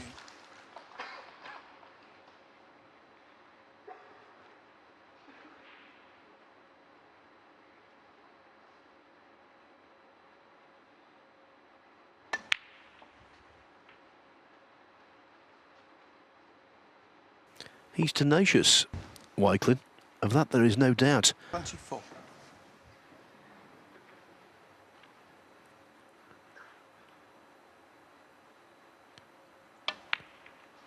In his last 16 match against Slesser, he looked like making it 3-3. He was 47 ahead with 3 reds left. He took a red onto the middle pocket that Neil and myself couldn't believe did not drop. It went right round the lip of the pocket before staying above ground. Slesser cleared up, and you think then that's going to be too big a blow to bear for Wakelin, considering he lost the first frame after Slesser needed multiple snookers. But oh no, Wakelin stuck to his guns and won. And that's what he's doing here.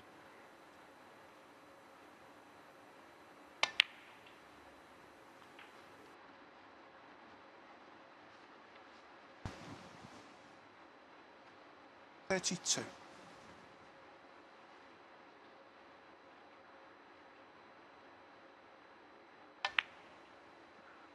33.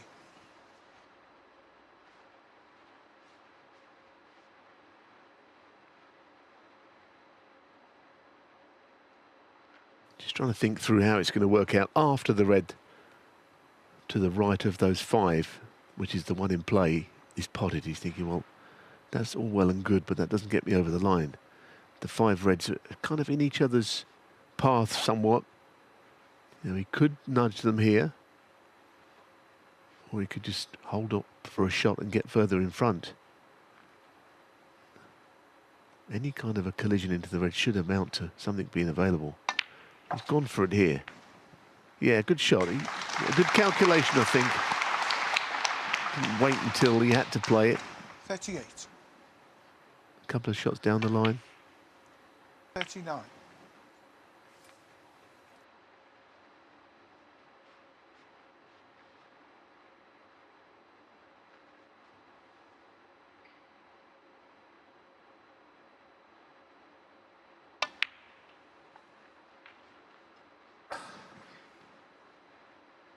Well, this is some of the best snooker we've seen in the match from the player who's behind.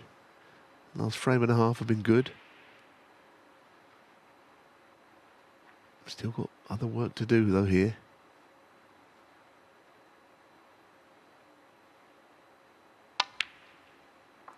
.47.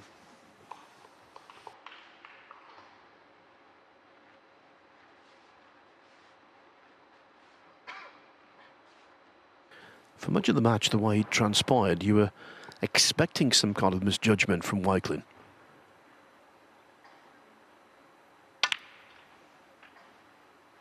Don't think that's the case now. He seems to have found his touch at just the right time, in the nick of time, actually.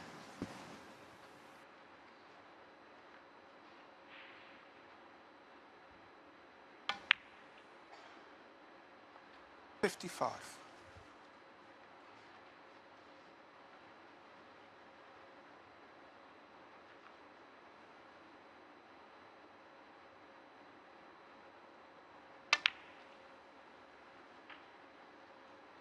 Nice little shot, giving him a choice of reds.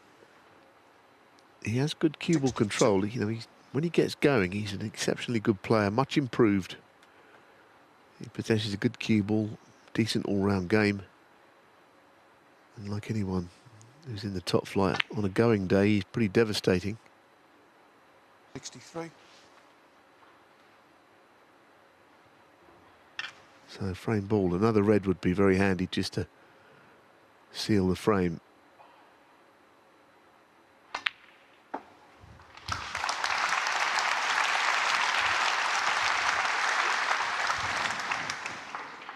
A snooker required 69.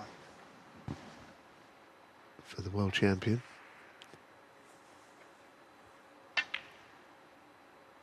Which he won't get a chance to play for, and Wakelin is putting it up to Zhao Xintong here. This game is absolutely still alive and well.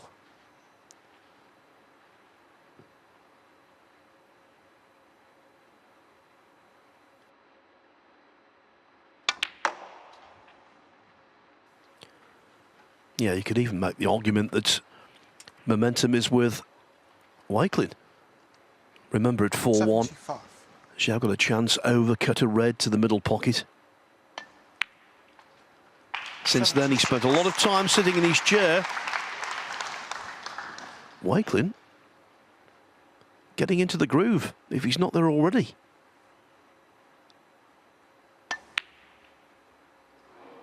Chris Wakelin, 76 on the frame. The missed.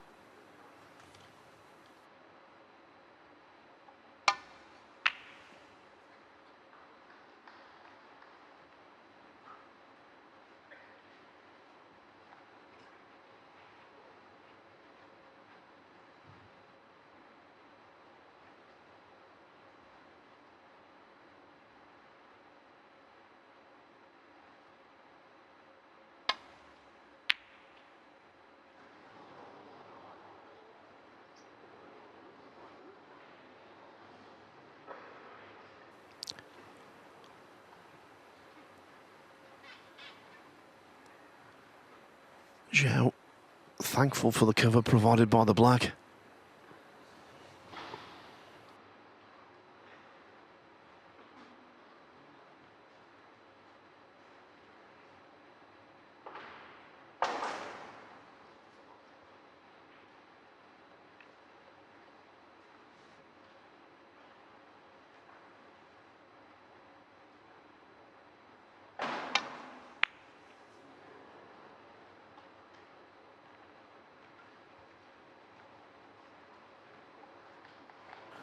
Oh, and now Wakelin's thankful for the cover provided by the brown. Yes, absolutely, because you know that Zhao Xintong tends to devour those sort of pots that he'd been faced with there. But yeah, the runners of the ball, I think, has slightly changed, and that goes with the territory of someone playing better. Another player a little bit desperate to get over the winning line. I mean, you'd never know with Zhao Xintong, but inside I'd say that he's feeling a little stressed out by what's happening.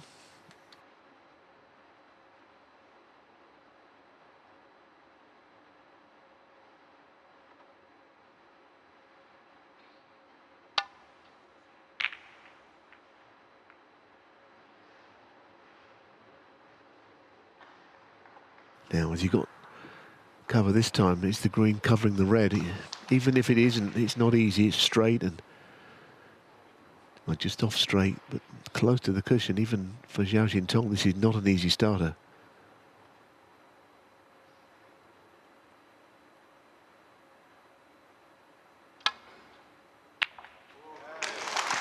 Beautifully dealt with. Now, can he find that little bit extra that's been missing today to get this match won?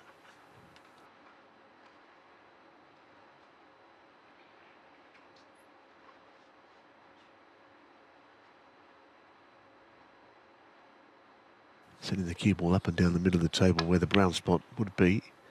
Goodness, I tell you, he's not firing, is he? Zhao Xintong, 1. That was a little bit sort of meek, really, for someone who's such a good player. Yeah, he's not firing, and he hasn't throughout the match. Whereas Wakelin's had a two-frame purple patch.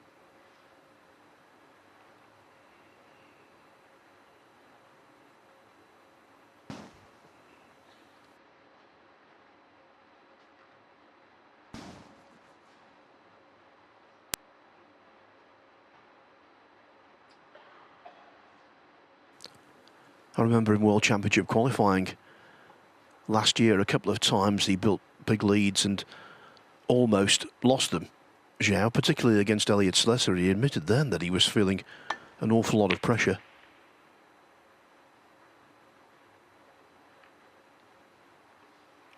There is no more pressure than when you've been on the verge of victory and suddenly the opposition is making life difficult.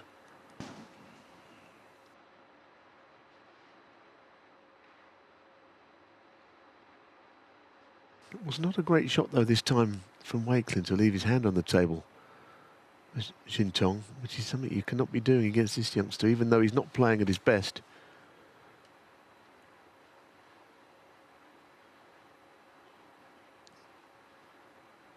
You've got to keep Zhao Xintong underneath that bolt cushion.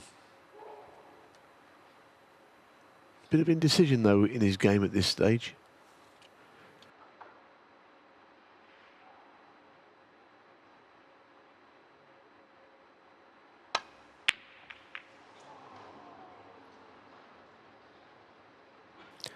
He knew the consequences of a miss.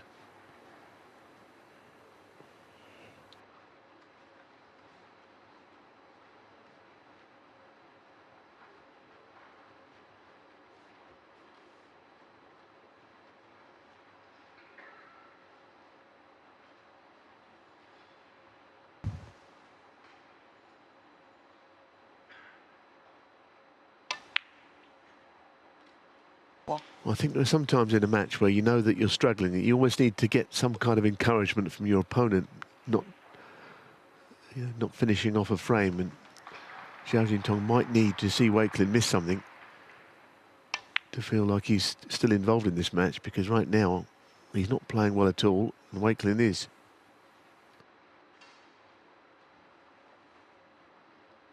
Seven.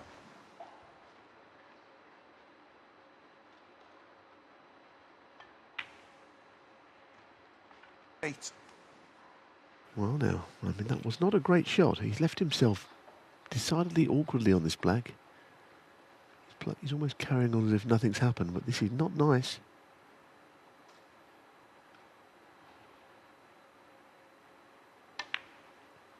Very well done.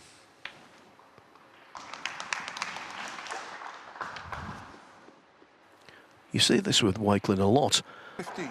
Has a tendency to win blocks of frames.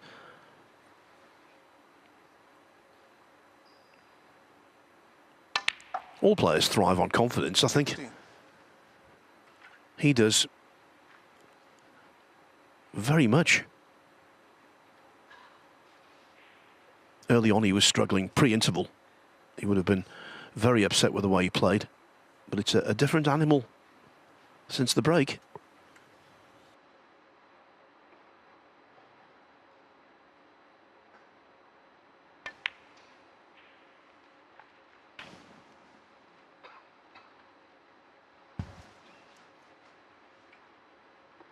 23.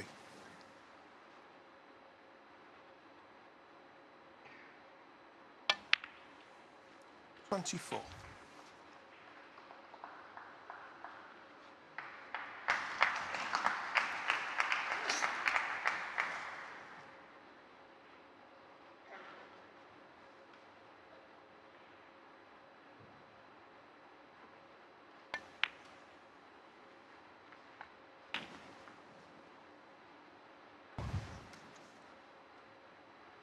31.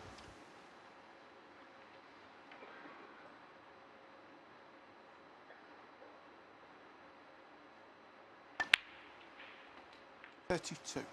Well, the balls are set up very nicely here for Chris Wakelin to finish off this and take us all the way to a decider, which would be great entertainment.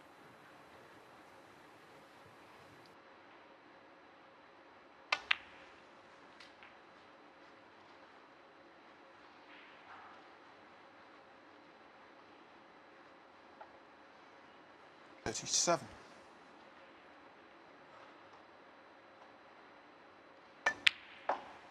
38. Cues well, Wakelin hits the ball with authority.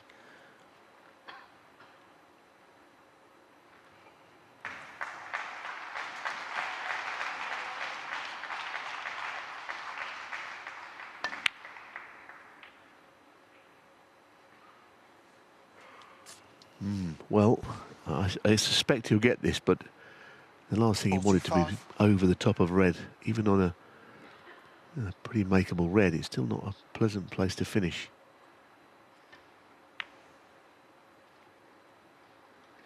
$46.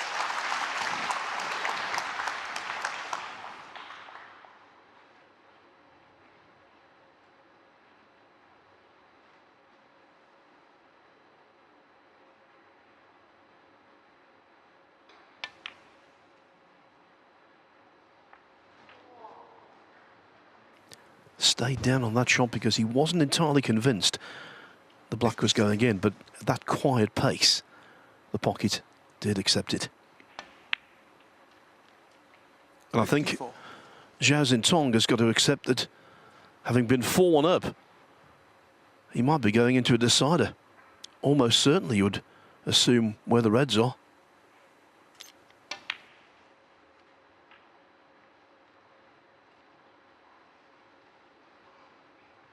$61.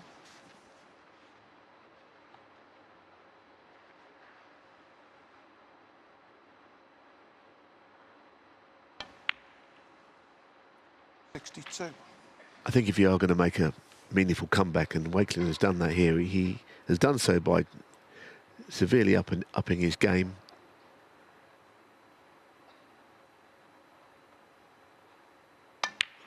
Scoring heavily, and that applause is for another frame, barring the snooker, which I don't think 69. Zhao Xintong's going to get a chance to play anyhow.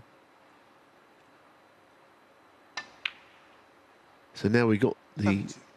scenario which we've spoken about before, where you get a player who fights back with big breaks from a position where they were almost beaten, and the pressure can sometimes come back onto their shoulders once they do get level. And I think Wakelin is in that spot now, so whether he could win a deciding frame in a single visit is kind of a different matter. But for now, he's done really well to get here.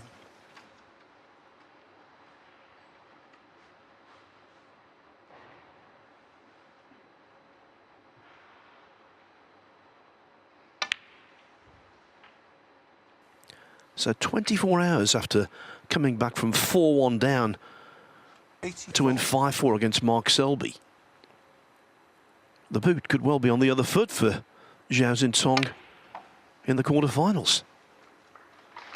85.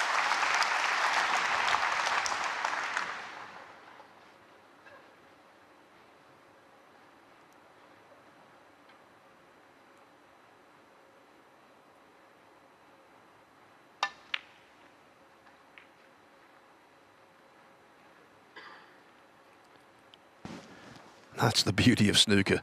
You just never know. 91.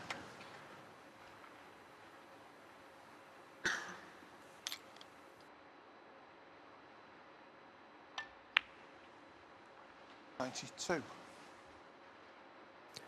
There's that old cliche, Neil. The last frame is always the hardest to win. It isn't always, but it is quite often. Yeah, for sure, but that was almost the same point I was making, is it? That now applies to Wakelin as well. So, yeah, it could be a terrific decider. And if you think about the first couple of frames, especially frame one, which went down to a final black ball, I said at the time that would be an interesting 95. way for this match to end rather than start. But who knows? It could be an equally thrilling deciding frame that goes down to the colours. That would not surprise me. But by some margin, Wakelin's last three frames are the best standard played by either player in this match.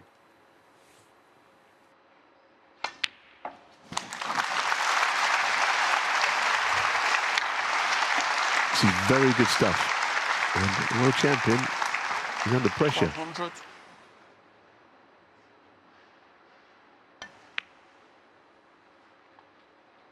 $103. And when Zhao missed the red from distance, he just sensed this might happen. 107.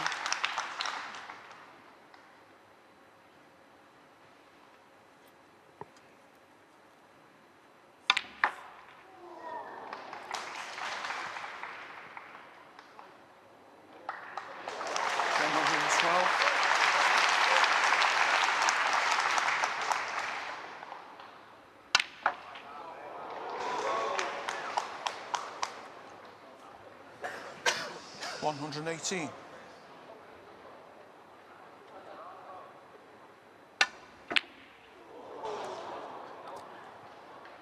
Chris Wakelin firmly in the zone. The big question, will he be in the... And there is so much pressure on the shoulders of Zhao Xintong. And usually he finds himself in the situation where he needs to win this frame to continue his participation in not one but two tournaments.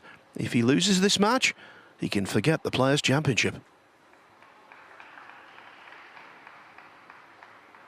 Before this gets underway, let me tell you that with 3 consecutive breaks of 88, Ali Carter has come back from 3-1 down to lead Zhou Yulong 4-3.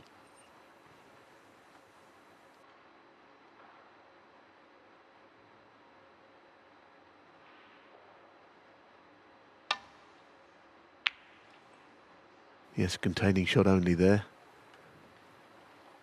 Be very interesting to see how this frame goes. Wakelin now can win the match, so a different kind of dynamic for him. Zhao Xintong looks completely out of sorts and has done for half an hour, 40 minutes of playing time. So he's got his own battle to contend with. Yeah, apart from frame 5, which he won with an 84 break, Zhao's not been anywhere near his best.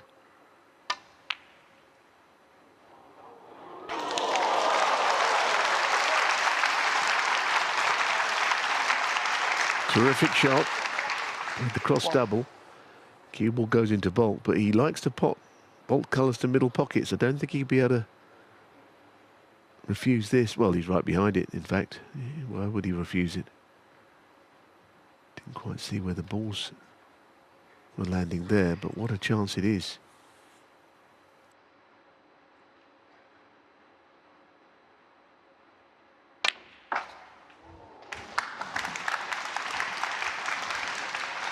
The red next to the black is not potable. He played on the one at the bottom of the bunch, but now he's gone too low on it. Right. Surely he won't think about playing this, will he?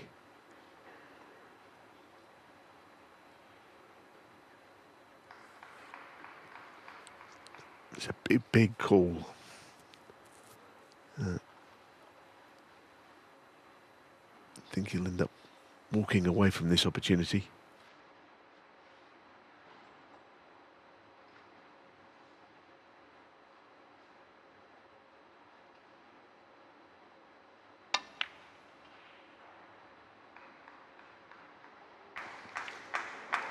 Chris Wakelin, 3. And that was an extraordinary decision, wasn't it? To free the black and leave a long red. I think you need the black tied up if you're going to play safe and leave this red on.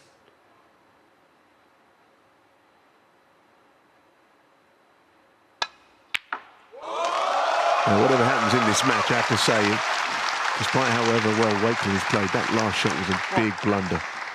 To free the black and leave a Zhao Xintong special.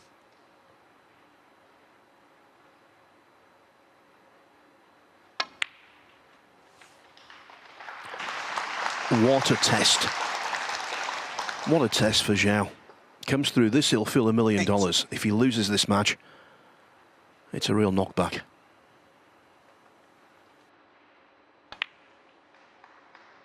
Nine.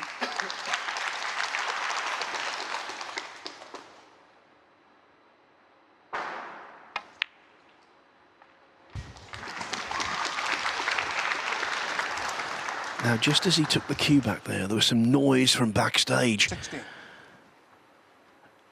And the black only just wobbled in.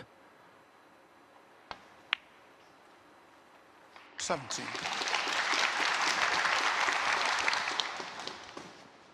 Yeah, there's a lot of tension in this.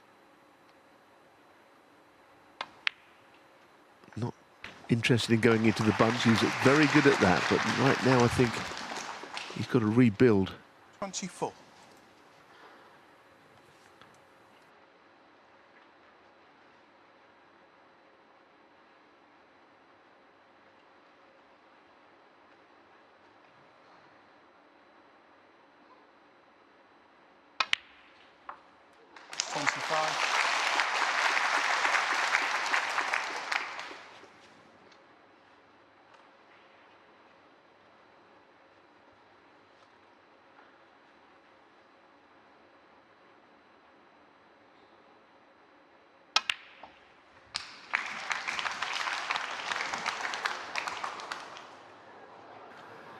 Well, I mean, he might have that red up into the green pocket. 32. I don't think he's got anything else. He looked at a red to middle, very close. And he wants to attack. And he might be able to pot this, but it's a fiendishly difficult shot. The red to middle, is he really looking at this? Wow.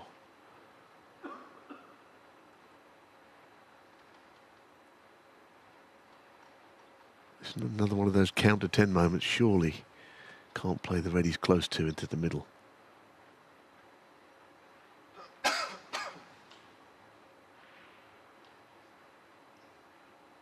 This one's slightly easier.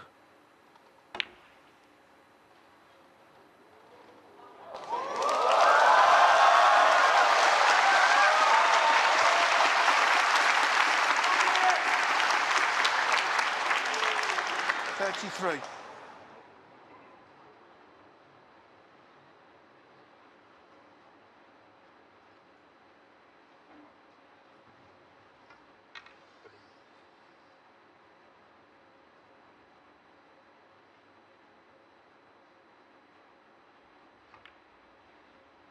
Interesting shot selection. It's hard to fault it, isn't it? But you know, he was so attacking on the red, I thought he might try and keep the break going, although the bunch were awkwardly placed. There was nothing there, no plants or anything. So maybe he felt that's all he could do.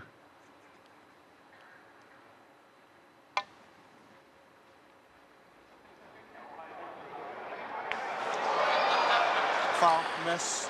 Zhao Xintong, 6. It's a foul and of course a miss. No red on, so the cue ball definitely will be replaced. And at this stage, Neil, all donations gratefully accepted. The 6 points. Zhao's not going to turn his nose up at those. No, if we can get the replacement back, I think it's an equally difficult shot second time, because he's obviously got to play into the cushion with left-hand side to take the cue ball further down. If it was easy, then he wouldn't have hit the pink. So he's got to go a different way. Trouble is, he's sort of flirting with those two reds. He could leave one on this way if he's not careful.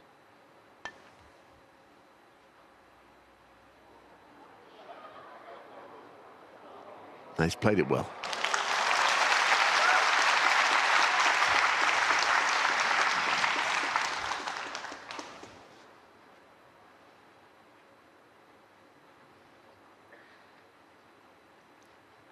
And again, he wants to take this on. It looks pretty tight, doesn't it, as to whether it will actually go.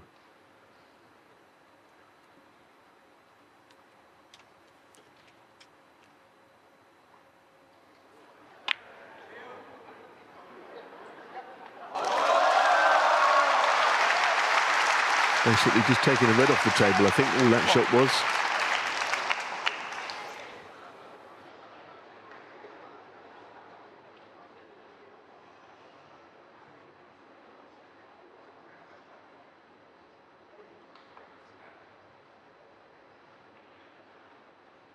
Which might mean something further down the line, that there's one fewer red left on the table, but Wakelin's desperate for something. If he lays the snooker here, it's absolutely simple to hit. It will just give him something. See, there's an argument. People say, well, why are you laying the snooker there? Well, actually, what I'll say about that, if he rolls into the bunch and leaves touching ball here, Wakelin, then all of a sudden, Zhao has the advantage. So there might be something in laying the snooker.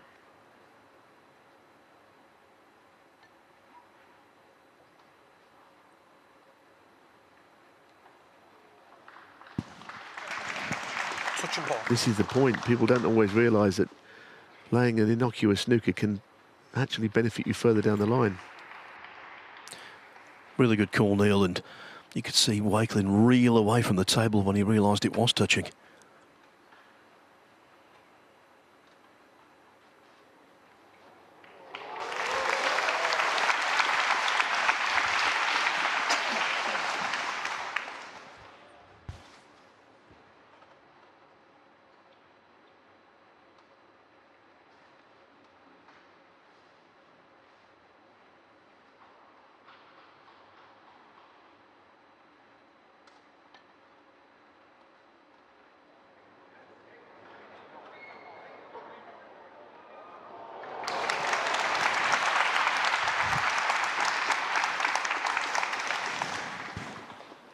Touching ball. Well, another one. That's not helping Wakelin. He's a little unlucky to leave a touching ball there. Don't know whether Xintong, can he get to the red to pot it?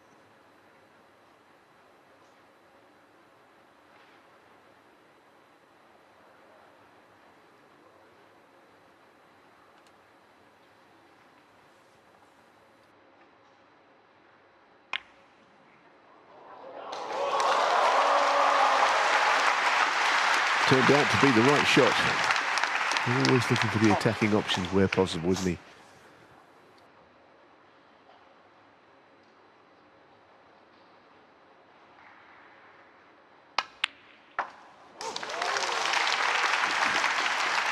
At times today, his concentration has not been sharp, but there's nothing sharpens focus more than a decider.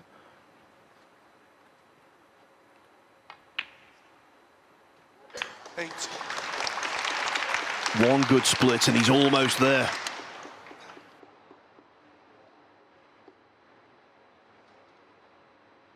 Yes, usually he's very good at these shots, but of course you've got to worry about the possibility of missing the black under this pressure as well.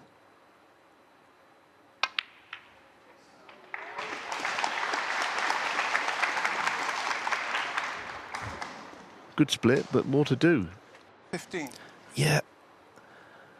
A microcosm of the match. Nothing's come easy for Zhao Xintong, and normally that's what he does. He makes the game look preposterously easy.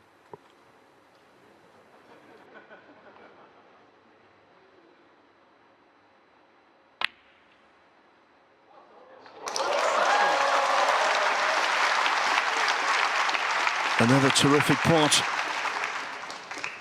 Yes, he's knocked three into that green pocket in this frame, hasn't he? All of them very good.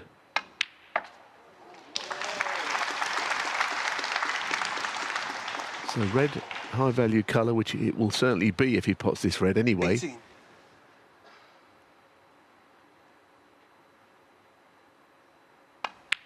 We know what a break builder he is and what a wonderful, attractive scorer, but he's actually dug in quite well in this frame.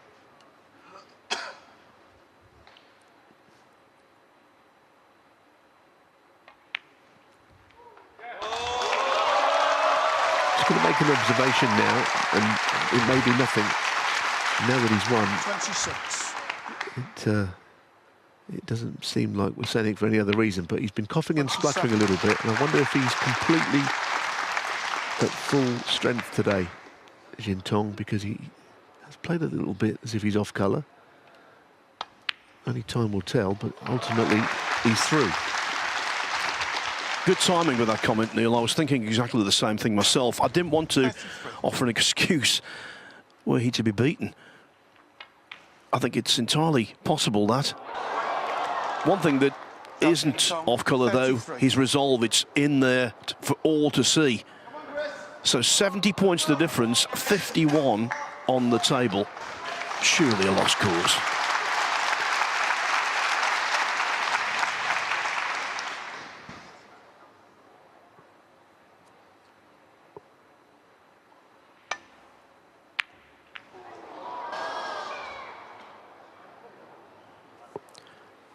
Wakelin hasn't lost the match in this frame.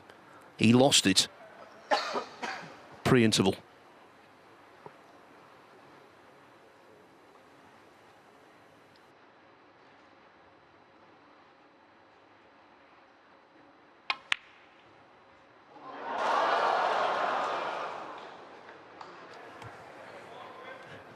Obviously, Wakelin wants to take it down to a single red and try and get snookers and free balls and all kinds of things.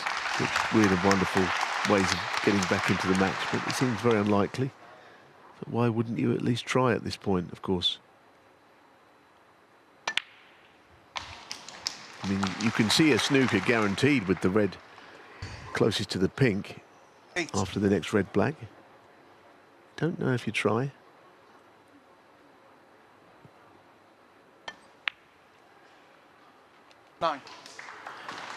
It will be of no consolation whatsoever, but I think Wakelin's got a lot to be proud about.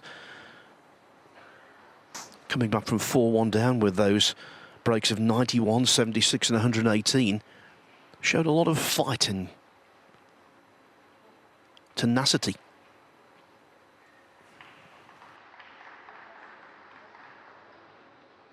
Well, it says 35 remaining, but actually, of course, in the case of Wakelin, it's 42 because he's still got this black to pot. So the deficit is big, but not as big as it sounded on that caption. He's got to get him behind the pink and try and get the red buried next to yellow or brown for a free ball to come. And the snooker he's about to lay. Just wait on 16. It's good effort, that. He's not made things simple.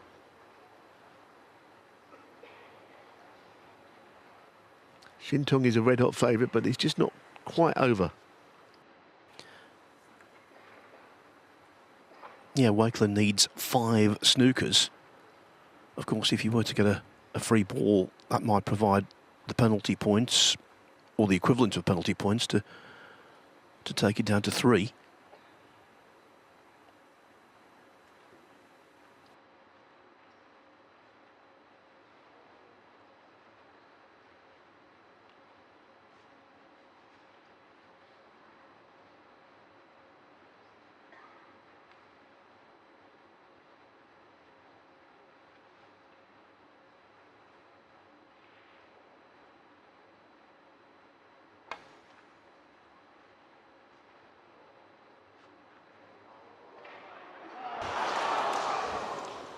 Well, I think might have the free ball here.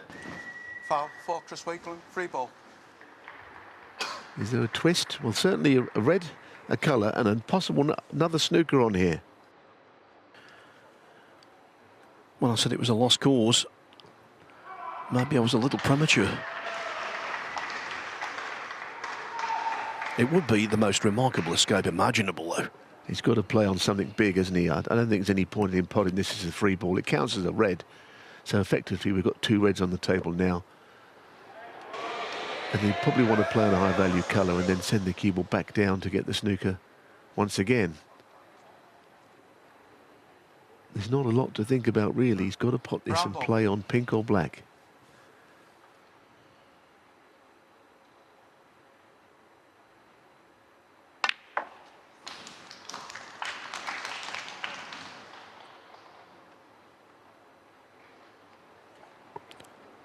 Couldn't have dropped much worse there, Neil. No, just a bit too far. I mean, he's going to have to cut this in and send the cue ball back to Bulk anyway, and he'd be kicking himself there.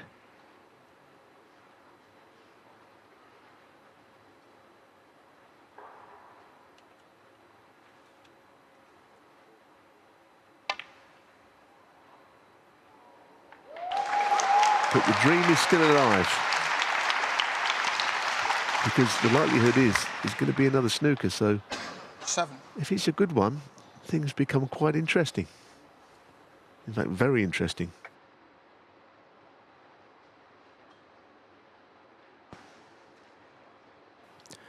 As it is on table 2, that's gone to a decider. 4-4, Zhao Yulong and Ali Carter. Carter led 41-0 in the 8th, but Zhao cleared up with 66 to take the contest its full distance.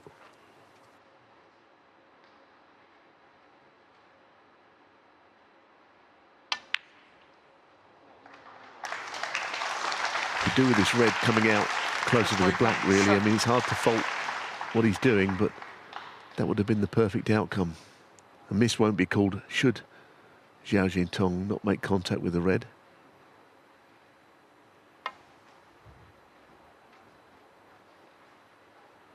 Which he hasn't. Foul. Chris Wakelin 4. It's one snooker to tie. How about that, Phil? It was 5 at his lowest ebb. This would be simply extraordinary if Chris Wakelin were to wriggle out of this and win.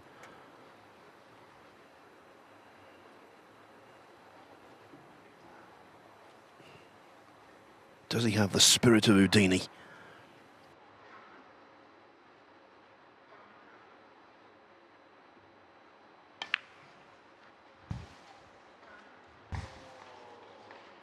It's a good one. It really is. This is an eminently missable snooker.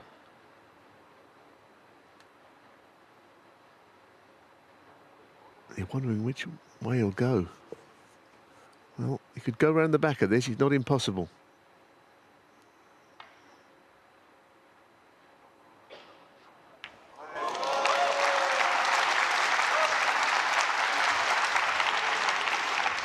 Relief coursing through the veins of Zhao Xintong. We often say it, Neil, but what a strange game snooker is. This match has been strange in so many ways, and its conclusion fits like a glove. Of course, the other thing to say now is not necessarily here, but he could pot a red and a black now. He might not want to keep the red on the table as much. It's one snooker. If the chance to pot red-black comes along, he might take it and then try and get the snooker he needs on the colours. But for now, I don't know how he's going to even separate the two balls here with any great skill. I mean, the thoughts of getting a snooker have gone out the window. Just keep things safe.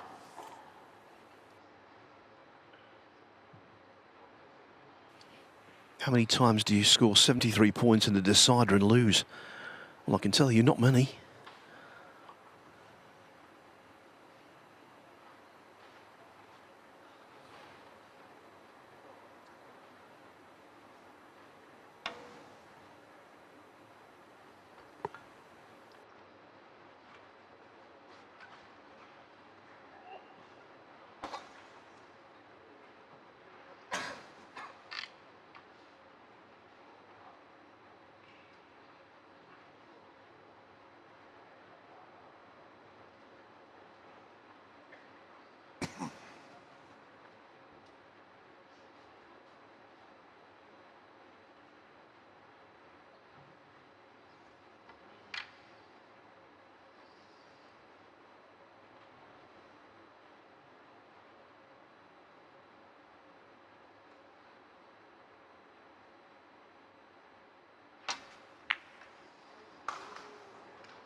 Wakelin's head is down.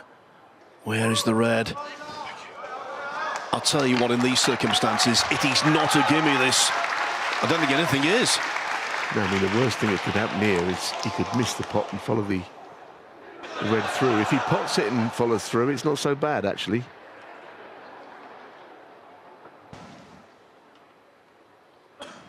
And that means the red is off the table. It's not quite as bad.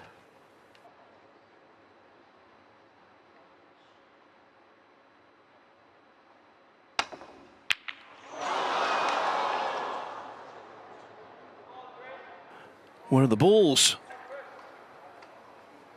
Missed it by an absolute mile, didn't he?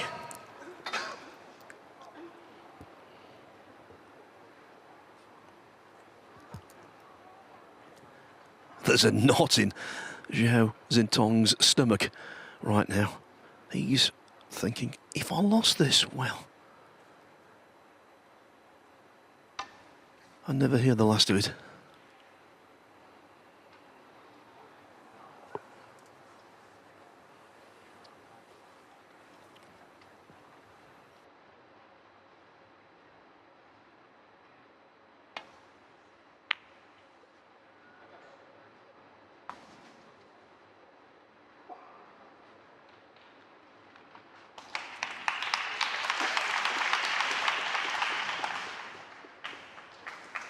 So just getting Wakelin into a snooker of his own, which is probably quite easy to hit compared to some of the others we've seen.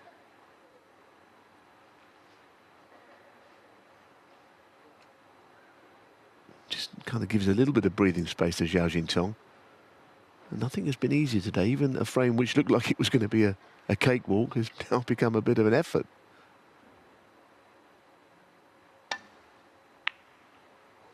Look at this. Look at this. Oh my goodness. Wow.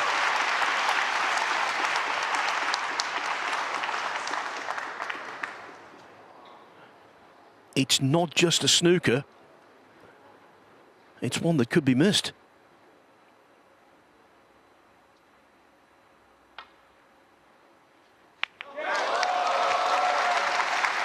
The crowd here at the Kaitak Arena are so involved with every shot, getting their money's worth in this match.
At the 1987 British Open, in a televised match, John Spencer won a frame from Jimmy White after needing 6 snookers. But this kind of thing doesn't crop up regularly.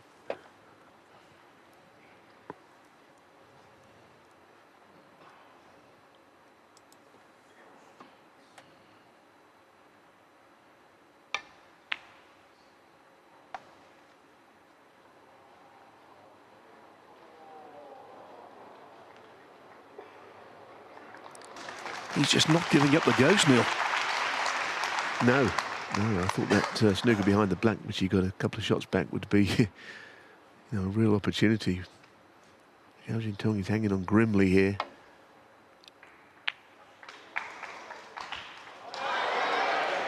These things would only happen in a last frame, wouldn't they? Because clearly, I mean, it nearly happened in Berlin last week with Mark Selby against Zhou. 4 snookers, he got them all and could tie at one point on the green. But of course the last frame is when you try, because it's the last shot you'll get really at winning a match. As Clive Everton used to say, the last vestige of hope.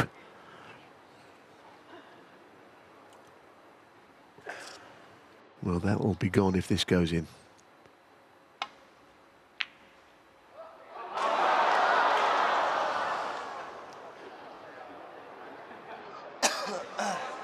Say it again, you know, it could argue that if he gets a chance to pop red-black, there's no reason why he wouldn't take it at this stage. It's different when it's multiple snookers and you want a free ball, which he's already had, by the way.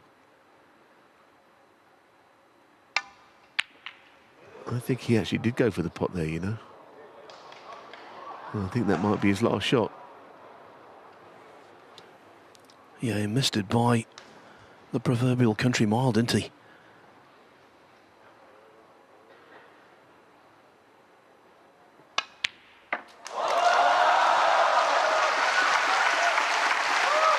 Zhao Xintong has been waiting to exhale.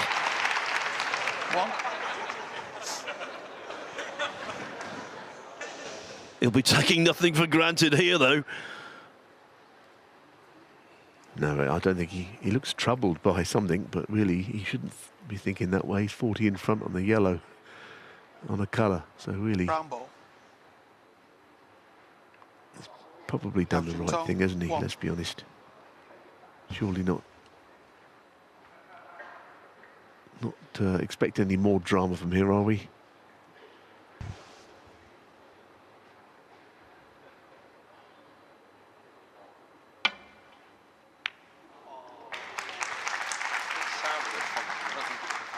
No, I don't think it was.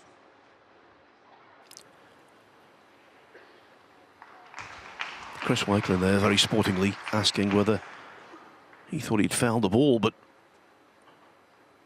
he was put to rights by Colin Humphries, saying, don't worry, it wasn't. So a 40-point lead for Zhao as the yellow just refuses to drop, means that Wakelin is back to needing 4 snookers. Now, though, with the last red off the table, the best he can do with a free ball is just 2 points. It's looking grim for him.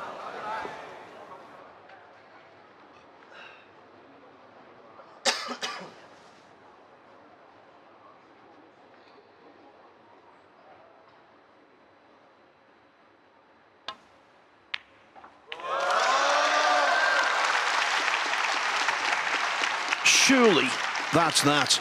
2.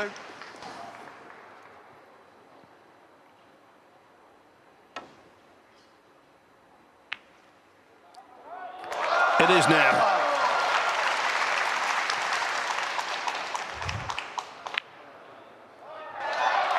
Zhao Xintong 5, frame and a match. It wasn't the final.